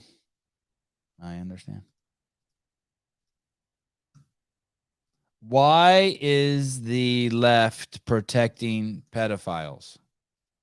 But Sevan, there's tons of Republicans who are on the right who are pedophiles. I understand. I do not deny that. I do not defend that position. Very well might be true. I'm just asking you, why does the left defend pedophiles? See if you can keep the distinction in your mind. Teach your kids what the whole concept of secrets is. I showed them a video the other day. It's a video of a child molester who did 12 years in jail, and he got out, and he agreed to be interviewed on how he was able to get kids that he could take advantage of. Like his strategy. You have to watch What? this. He says, first thing I target is coming into the family. And I'll say, listen, if you, I don't need me to babysit your kids, I'm here to help out. If you need me to do anything. And he says, parents who don't care and they're not involved, that's my easiest target. He says, who do you not target? If there's a very strong father figure in the family and he's very involved, I don't target them. He says, what else do you not target? If the family's got a strong sense of spiritual and they go to church or God, I don't target them because I have to be careful with them. What do you typically target? They're kind of kids that they don't talk and I see they can keep secrets. That's also a target of mine. He gives the entire playbook. You got to teach your kids what the whole concept of secrets is. I showed him a video the other day. It's a video of a child molester. Hey, do you remember when we did the I think we did the video, we had Kayla Harrison on the podcast, and she was talking about how she was molested for 8 years. And I can't remember who else we had on the podcast who talked about that specifically in this way, but someone sent me a DM and it was fucking brilliant. And it's basically like, if you're a parent, you need to tell your fucking kids, do not, if anyone ever says to you, hey, keep a secret from me, that you do not do that. You basically need to explain to your kids that no one should be keeping a secret, asking you to keep a secret from your parents, that is just absolutely wrong.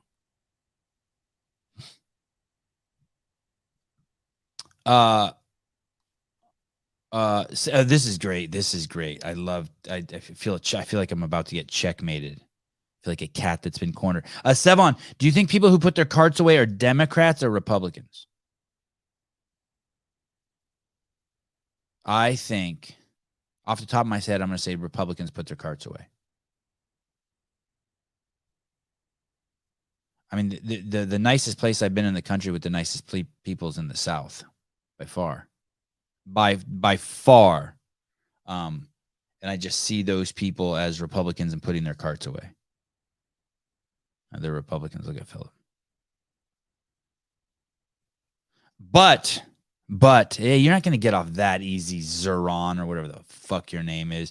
You think you're going to come in here and bully me, corner me intellectually. But Democrats are easily bullied by social pressure. Easily. Easy, buddy. Easy, Kevin. Easy. And so they may disgruntledly put them away at a higher pace, at a higher ratio than the Republican. I'm not sure.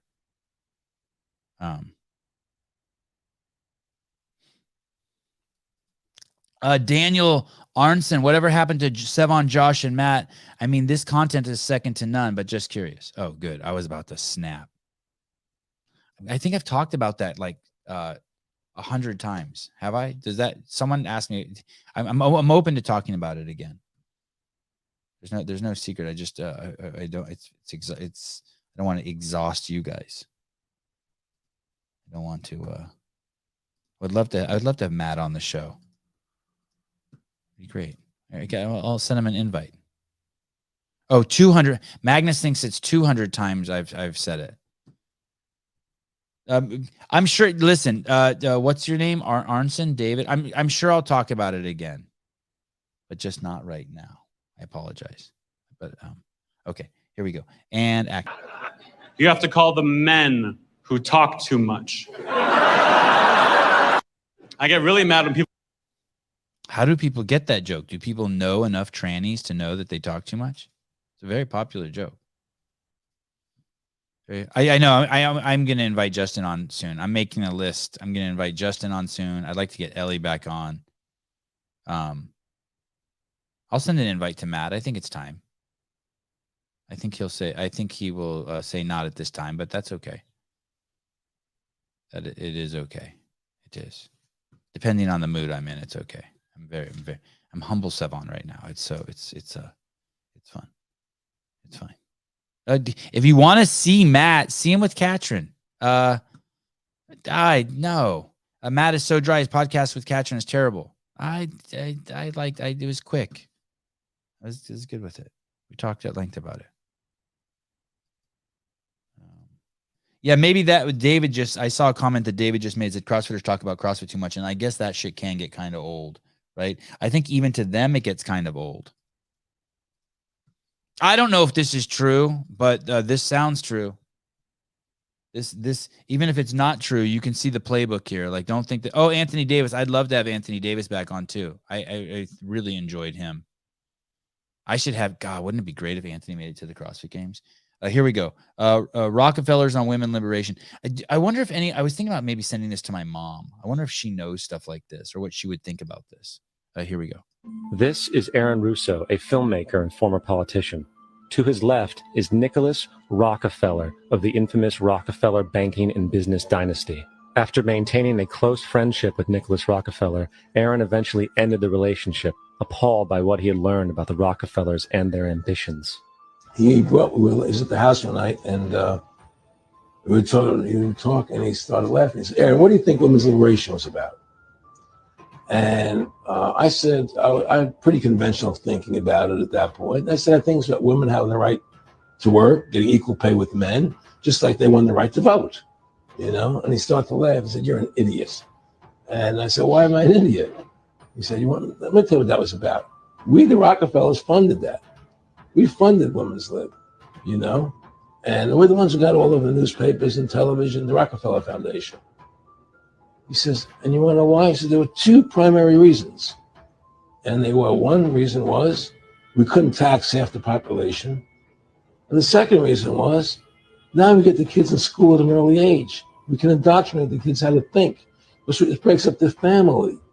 The kids start looking at the state as the family. You know what, Devesh? I think this is the third video today that I've played it before. Look at Ryan even sees it. He's played most of these clips already. Why do you have to say he? Why can't you just talk to me? Be like, hey, Sevi, I'm here. I'm here. Speak to me. Speak to me. I should get Brian on. I've tried to. I haven't tried in a long time. I should reach out to him. You mean the Liver King? There's another Brian Johnson, by the way, who's worth like $800 million that I'm trying to get on. He's spent millions of dollars trying to figure out how he can reverse his aging. Have you guys seen this guy on Instagram? I'm trying to get him on too. Ladies and gentlemen, please stand. The president has some words he would like to share with you. Matters. Here's what matters. More than half the women in my cabinet, more than half the people in my cabinet, more than half the women in my administration are women. But here's what matters.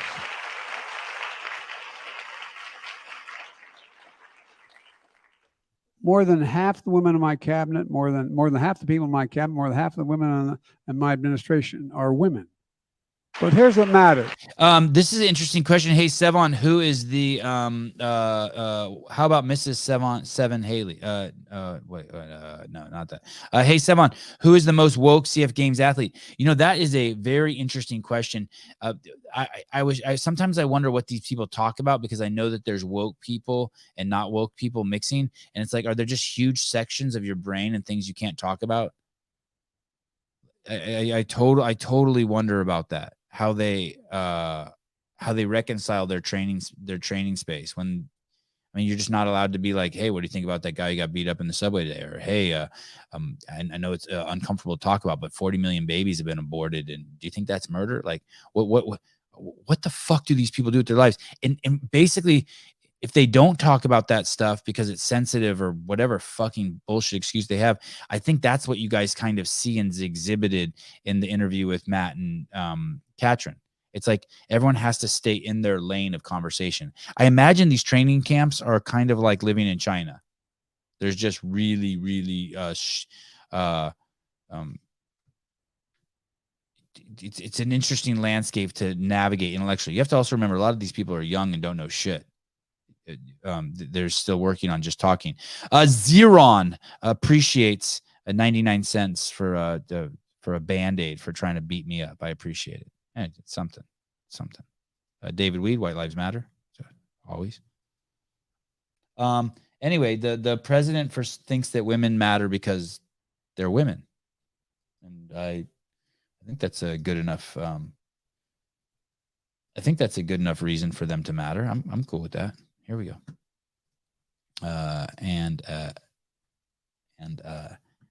Action. Joe Biden's brain is on a vacation far away. When he speaks, it makes you wonder. He doesn't even know what he wants to say. And we know he likes the girls a whole lot younger. Joe Biden. You think I get dinged for that? Too close to the real song? You think I get dinged for that? Joe Biden. You think that they are asleep? I don't know. I don't know. I think they're just trying to fucking figure out how to navigate. I mean, because I've had, it's racism in the United States is everywhere, and it's alive and strong, and we must root out all racist people. Here we go. Do a racial joke about the white people so you don't feel uncomfortable. White people, we like the same foods. Favorite sandwich, peanut butter and jelly, macaroni and our favorite chips, salt and the. Wow. Who said it? Get the cameras on them. Your grandkids are going to see this. Know what a bigot their grandfather or grandmother were. Every non-white person, see who said that. Find them after the show. Put the lights down their faces, creep me out. Hey, that's how ridiculous that word is on every level. And people have been killed for saying that word. That's how fucking ridiculous the whole premise of fucking getting upset about a word is. $5 for letting for Sevan letting me cry is David. Hey, listen, fuck those guys. I really enjoyed hearing you talk. All those people, I love all those people too, who are like, hang up on him, shut up, ban his phone. It's quick, Jeremy. Yeah, fuck them. I mean, not fuck them. Well, maybe Heidi. Maybe Heidi would be a good fuck. No, but definitely not David. But I like it when you call in. I want to hear about the liberal pussy. I don't give a shit. Let's let it. Oh my goodness, she's here. Hi, Trish. Jeremy, you can do all the liberal pussy. Come on here, and I want to hear all about it. I want to hear all about it. I want to hear. I can't wait till she screams a racial epithet while you're just hammering her. It's gonna be great. Hey, what if you told her that's sort of like a sexual fetish of yours?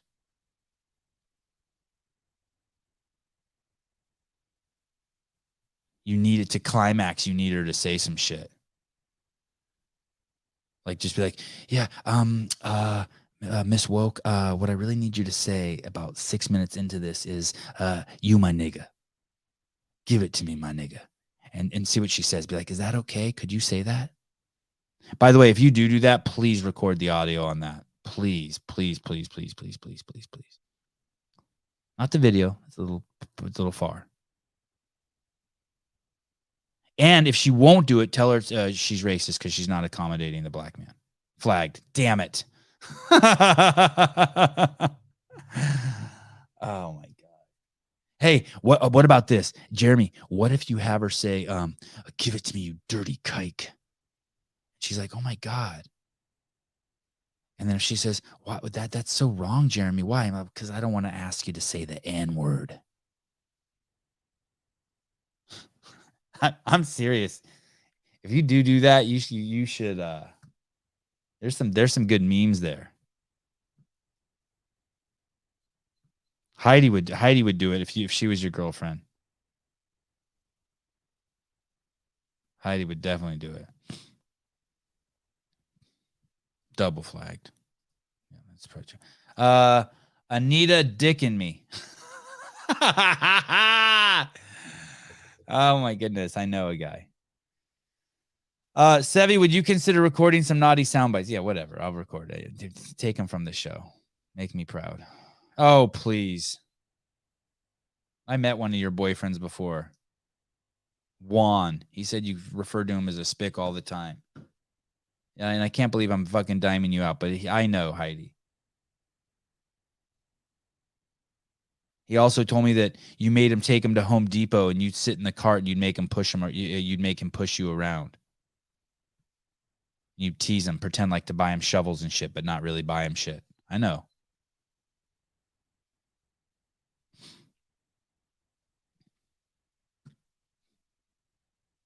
You're a bad girl, Heidi.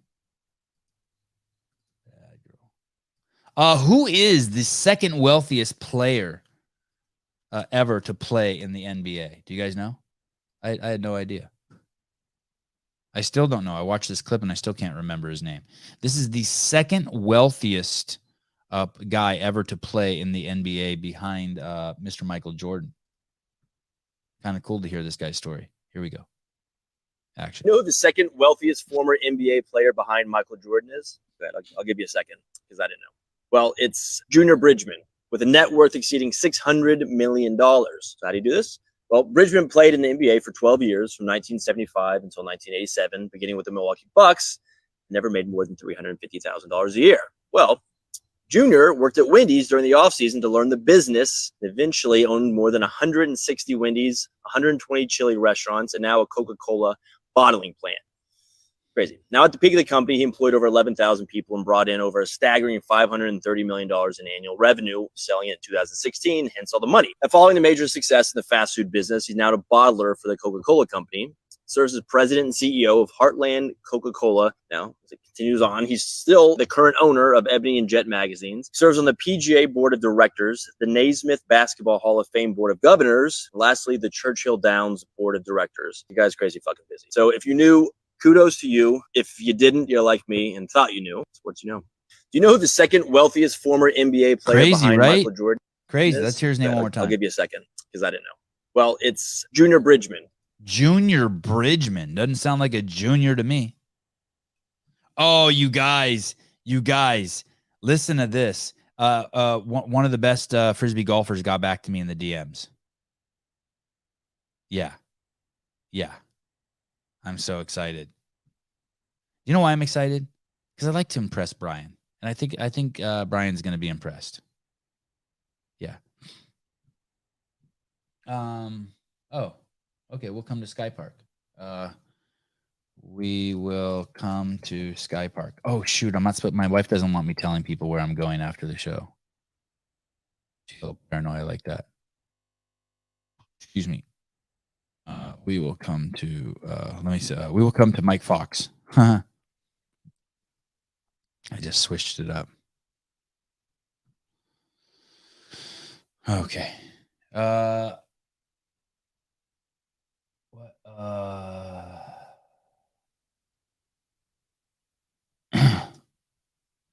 Lots. Yeah. Yes. I was fighting with Andrew Hiller, and he's trying to school me in the he's not trying. He did school me in the I get schooled a lot. I pick fights and then get schooled. Sevan, take your boys disc golfing. Dude, we had a disc golf course right across the street from my house. Like literally like 2 holes. Like you could play one of the holes from my driveway. No problem. You could throw it to the basket, 100 yards. And the neighbor who has that, whatever it is, 5 or 10 acres of land, put a lock on his gate because we were going over there so much, I guess. It's crazy. Jake Chapman, of the 215 viewers here, how many live near Sevi? I don't know. Sevan will have a horde of stalkers. I don't have any stalkers. But I shouldn't say this, but because I don't view my wife as a paranoid person, but my wife is glad that our kids aren't in school because she thinks like that there's some sort of significant reduction in chance that they'll get shot in a school shooting, which I guess there is. There's a 100% reduction in chance they'll get shot in a school shooting, but I don't even know how you worry about that shit unless you live in like New York. Who gives a like that shit ain't gonna fucking happen. That shit doesn't happen. I'm not winning the lotto and my kids aren't getting shot in a school shooting. Just doesn't happen. Doesn't happen. But Sevan, it does happen. I know it does happen. I'm not saying that it doesn't happen. I'm just saying it doesn't happen. You figure it out. Action. I've spent my whole life in the media. My dad was in the media. Like, that is a big part of the revelation that's changed my life, is the media are part of the control apparatus. Like, there's no, yeah, I know. Cause you're younger and smarter and you're like, yeah. But what if you're me and you spent your whole life in that world, and to look around and all of a sudden you're like, oh, wow. Not only are they part of the problem, but I spent most of my life being part of the problem, defending the Iraq war. Like, I actually did that. Can you imagine if you did that? Well, what do you think? What is one of your biggest regrets in your career? Oh, defending the Iraq war. That is it. Well, I've had a million regrets, not being more skeptical, calling people names when I should have listened to what they were saying. Look, when someone makes a claim, there's only one question that's important at the very beginning, which is the claim true or not? So I say, you committed murder or you rigged the last election. Before you attack me as a crazy person for saying that, maybe you should explain whether you did it or not. You know what I mean? Yeah. And for too long, I participated in the culture where I was like, anyone who thinks outside these pre-prescribed lanes is crazy, is a conspiracy theorist. And I just really regret that. I'm ashamed that I did that. And partly it was age, partly it was the world that I grew up in. So when you look at me and you're like, yeah, of course they're part of the means of control. I don't really care, but they could move his mic a little bit. I don't care, but just saying. I noticed it. I'm like, that's obvious to you because you're 28, but I just didn't see it at all. And I'm ashamed of that. Isn't that what the media tries to do, though? I like that guy. I like these guys, the Nelk boys. Do you guys like them? I like their only purpose. Right. They're not here to inform you. I especially like that guy, the white kid. Really? Even on the big things that really matter, like the economy and war and COVID and like things that really matter that will affect you. No, their job is not to inform you. They are working for the small group of people who actually run the world. They're their servants. They're their I think Tucker's 2 years older than me. Look how much younger he looks than me. Praetorian Guard. And we should treat them with maximum contempt because they have earned it. Like, anyway, it's a great interview with Tucker and those guys. I really liked it. Anyone I've talked to who doesn't like it, like, goes off on they just immediately attack Tucker and they say he's full of shit and he's insincere. But I didn't get any of that from him. Jake Chapman, Sevan, before I forget, do you have a P.O. box? I don't have a P.O. box, and I used to give my address out just freely. And recently, very recently, I've come across a psychopath, like just someone who's fucking crazy. And so, I'm not doing that so much now anymore. If you send it to Matt Souza's gym, he'll get it to me for sure. And I like getting gifts. I love it a lot. But yeah, some fucking whack. Recently I've come across just a complete fucking wackadoodle. So I'm being just a little, not that it's not scary at all, but it was eye-opening. It was eye-opening.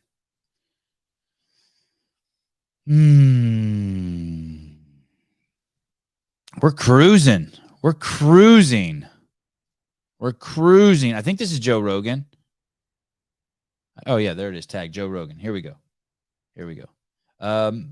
Action. A month or so just hearing the reports of the parents and reading the original study. There's an original study, which is the Lisa Littman paper at Brown University. She's a public health researcher. She found that there was all of a sudden this huge epidemic in America of teenage girls deciding they were trans with their friends after social media emerged and pushing for hormones and surgeries. When Lisa Littman looked at the prevalence rate, she found that it's 70 times what we would expect within a friend group, which means it's highly concentrated in groups of friends. So we wouldn't expect that if it were randomly distributed among the population. We're seeing the same population that gets involved in cutting, demonic possession, witchcraft, anorexia, bulimia, and convinces themselves there's a problem. Suicide rates are going up.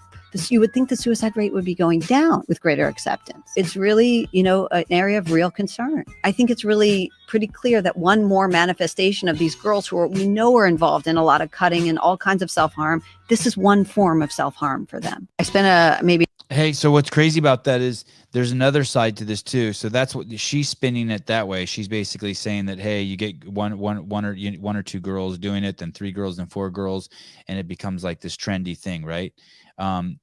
Where they start mimicking each other. Then I've heard it spun the other way by the wokerazzi saying, hey, we finally have acceptance of this, so people finally feel comfortable coming out and doing it. And it's interesting how the data is spun both ways.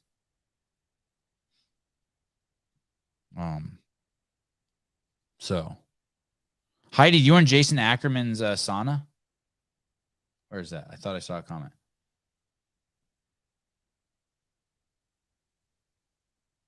That burpee dude, why do wackadoodles have to ruin it for everyone?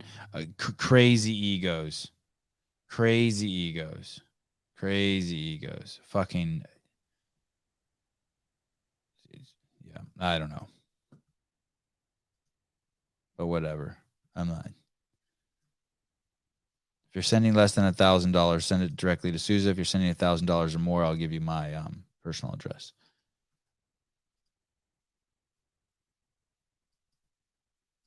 I think I played this already. Shit. I don't know. I'm gonna go somewhere else. How about that? What is that? I wonder if that's true. What about the WHO saying that we are no longer in a national emergency? 49er health emergency. That'd be awesome. Taxes. Joe Biden, let's hear taxes. The fact that the president's proposed budget proposes $4.7 trillion in new taxes. It does propose significant additional taxes, yes. 4.7 trillion? Something like that, yes. Okay. Isn't it a I don't mean to judge a book by its cover, but that's the Secretary of Treasury? fact that the president's proposed budget proposes $4.7 trillion in new taxes? It does propose significant additional. Damn.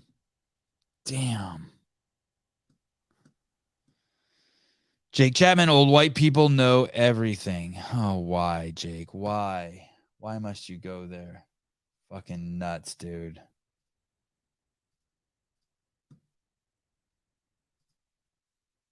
That guy, that old white guy's pretty good. He's pretty damn fucking good. We're getting close to the end of the show. Let's pull out all the stops. Here we go.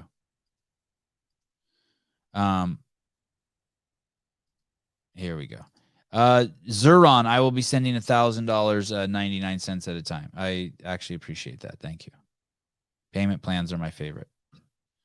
Okay, here we go. In case you need someone to argue with. Nigga. You want to talk some shit? Call me. Start some shit, bitch. Sup, fool? You gonna talk shit about me, homie? Where you from? Hundreds of niggas is waiting for your motherfucking call, and they all talking shit about you right now. You want to sell that shit? Call these motherfuckers ASAP. Yeah, I said some shit. What? Man, fuck you and your bone spurs. The hardest niggas is standing by, ready to pick up that phone. Buff niggas, dark niggas, Asian niggas, white niggas. Suck my dick, bitch. Fuck you. 1-213-373-4253. Just dial, nigga. I'll fuck you up. Deaf niggas, classic niggas, racist niggas, mystery niggas. Mystery. Psycho niggas, dog niggas, Jewish niggas. You got some motherfucking nerds calling me out Shabbat on some little bullshit ass nigga. Better calm that shit down and come around here and show me some fucking respect before me and my Jewish niggas come up here and beat your ass, nigga. Off top. Niggas talking shit. Call now. $4.99 per minute. Hey, I think I have to call this number. Right? I don't want to. I'm scared. But I think I got it. Let's see.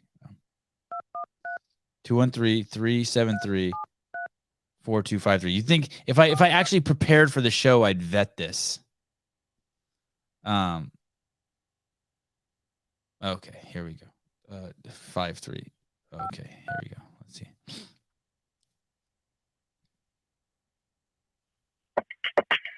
What's up, nigga? Where you from? I'll beat your fucking ass, nigga. But if you want that real shit, watch my nigga Brent Weinbach's stand-up comedy special, Appealing to the Mainstream, available on iTunes, Amazon, and other streaming outlets. Check out more videos at youtube.com/Brent Weinbach. You can follow Adam Sherry on Twitter at Adam Sherry. And if you just want to talk some shit, leave a motherfucking message, bitch. Hi, I'm Sevan. Thank you. Bye. Wow. For real. Damn. All right. I should have just invited him on the podcast, huh? Seven needs a number like this to call. I think they have stuff like that.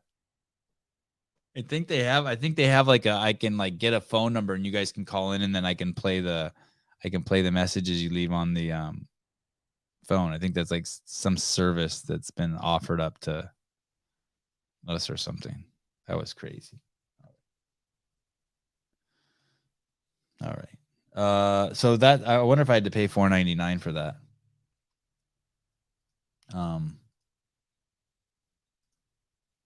Oh man, here's a great one. You kind of need to see the screen for this one. I'm sorry if you. So, if I've done this, I apologize. I don't remember this one. Have you guys heard this? This is I'm doing the accent series, right? So I think we did Asian accent, and then we did like an English accent one. Here's a Hispanic accents.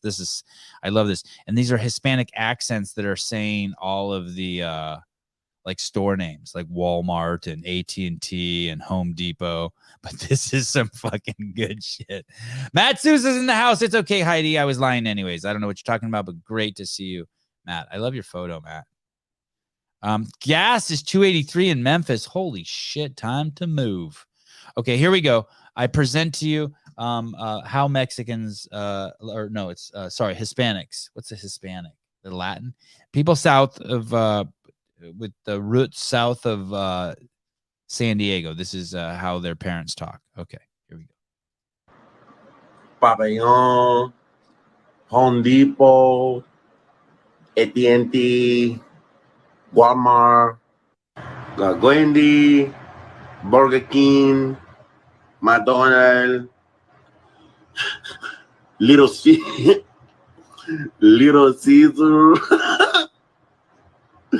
Starbucks Coffee, Costco Wholesale, Gold Star Member, Dunkin' Donuts, Yak in the Box,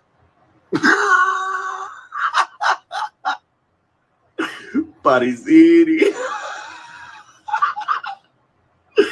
Pizza Hut, Verizon, Dorian Road, Macy's, and JCPenney, Subway, Pepsi, Facebook, YouTube, Facebook,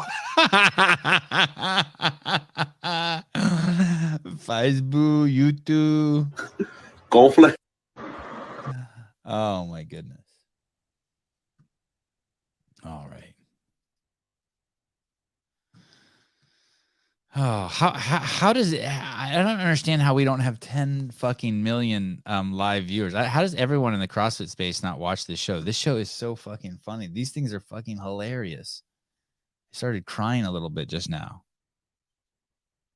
Facebook, Subway, Home Depot. Maybe it's politically incorrect. I don't know.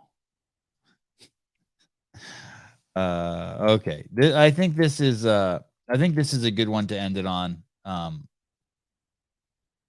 I like this. It's weird. It's weird the stuff you guys send me.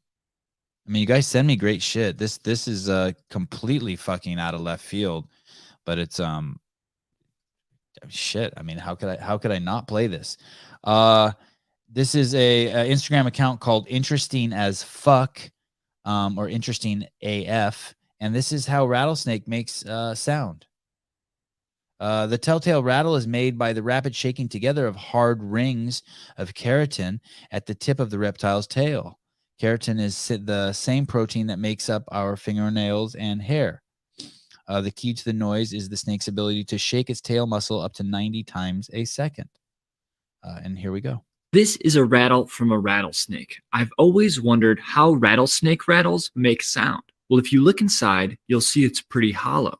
This is very surprising. I thought rattlesnake rattles worked like maracas, and they had little bits inside that knocked around to make sound. But they're hollow, so that can't be the case. But look here, if I pull on the rattle, a piece comes off. It seems like the rattle can come apart in different sections. Here's an image that can help us see how the sections fit together. One section is highlighted in white. See how all of the segments fit loosely inside each other? Now look at this. Notice how the segments aren't firmly connected.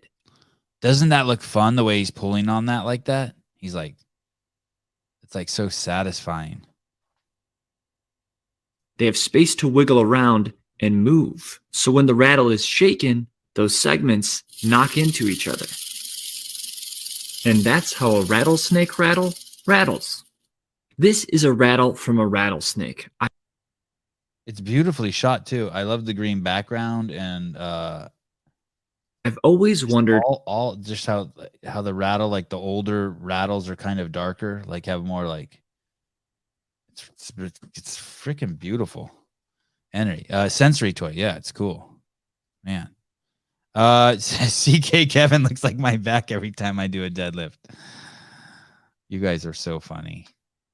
Hal Roberts, very true, brother. A half dozen times in my life, I have heard that when I really did not, I never wanted to hear it.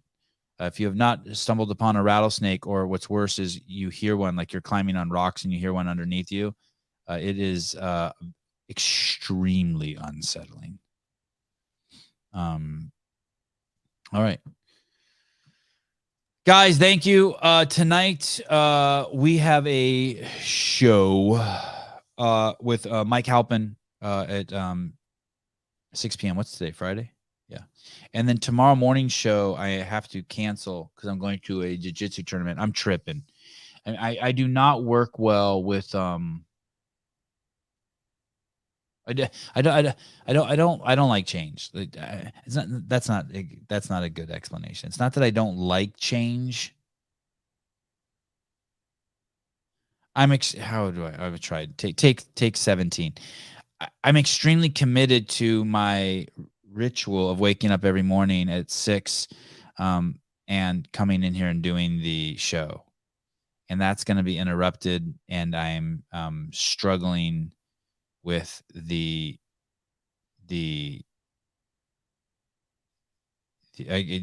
thought of it. It's just a thought, right? I don't fear change. Like I would move, or I don't care if if you told me I'm changing all my clothes, I'm not going to wear these clothes anymore, it'd be fine. Or I guess it's more time-based, what I'm doing with my time. My routine. Yes, I like routine. I like my routine. Thank you. Fuck. Oh, you guys are great. I like my routine. That's correct. I like my routine. Jeremy likes his routine. The servicing the libtard. It's. I understand. Don't tell me what to do, douche. I'll put my cart back. No, I don't. Sebi, you don't like going out of I do like going out of my house. I do. I don't like but I don't really want to see too many people.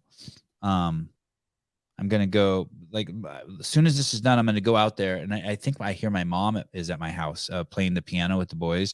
So I'll go out there. That'll be awesome for me. And I'll be like so excited because I think that we had a great show. And then from there, I will hang out in the kitchen with my wife for probably like 20 minutes. And we'll just whatever. It's just like hanging with my home. We just talk shit or whatever. She'll maybe critique the show if she heard it. And then and then I'll start getting the kids ready to go to the skate park. Luke, the skate instructor, I texted him during the show and asked him if he'd meet us at the skate park. And he said, yeah, so we'll go there. And that's all fine. And then tomorrow we have to do the jiu-jitsu tournament. And that I do not want to go somewhere where there's 1,000 people. I do not want to go there. I don't want to be like stuck on their schedule. I don't want to miss the show tomorrow, but it's okay. It's for my kids. I can totally do it. It's easy. And then afterwards, when they're done with the jiu-jitsu tournament, I'll take them out to like somewhere crazy, right? Like a pizza place or an Italian place. And I'll let them just get crazy, order crazy shit, eat at a restaurant. They cost, the bill will be like, I don't know, but I'll probably drink alcohol. Bill will be like $200 or $300. Nothing too bad, but I don't like doing that either. It's like a fucking month's worth of groceries or a day's worth of groceries. But after that, it gets crazy because on Sunday morning, I have to drive to Newport, and that means there's no show Sunday, right? Or does it mean I do one at night? And then where am I going to set up? Because the place I normally set up in Newport's taken. And then what?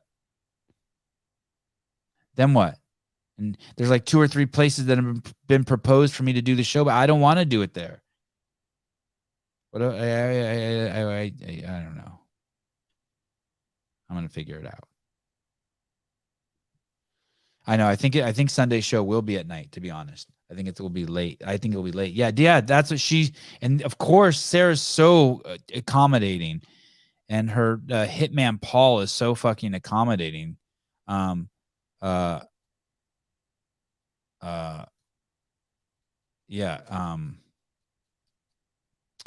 I was Eric. So I'm sure I'll figure it out. I'll settle down. My life is perfect. It's so charmed every time. I can't remember the last time when something didn't work out. Everything always works out. It's crazy. I'm just tripping. Eric Weiss, how can you be on Vivek Ramaswamy's bandwagon when he went to Harvard and Yale? Dude, great point. And founded a pharmaceutical company. I know. I hear you. These are all things that will evolve. How are you on his bandwagon knowing all that? Because I know you are too, Eric. I suspect you are. Vindicate, $10 to put towards tomorrow's post-tournament dinner bill. Enjoy your kids' event. Thank you. I don't even know if it'll be $200, by the way, but 300. Maybe it'll be 1,000. Maybe it'll be $20. Maybe they'll just want to get ice cream. I said it. But hopefully they'll go somewhere because I'll have to unwind myself. Adult beverage. You think I should turn to God? Yeah. Oh, I will. I always do. Dear Jesus, take the wheel.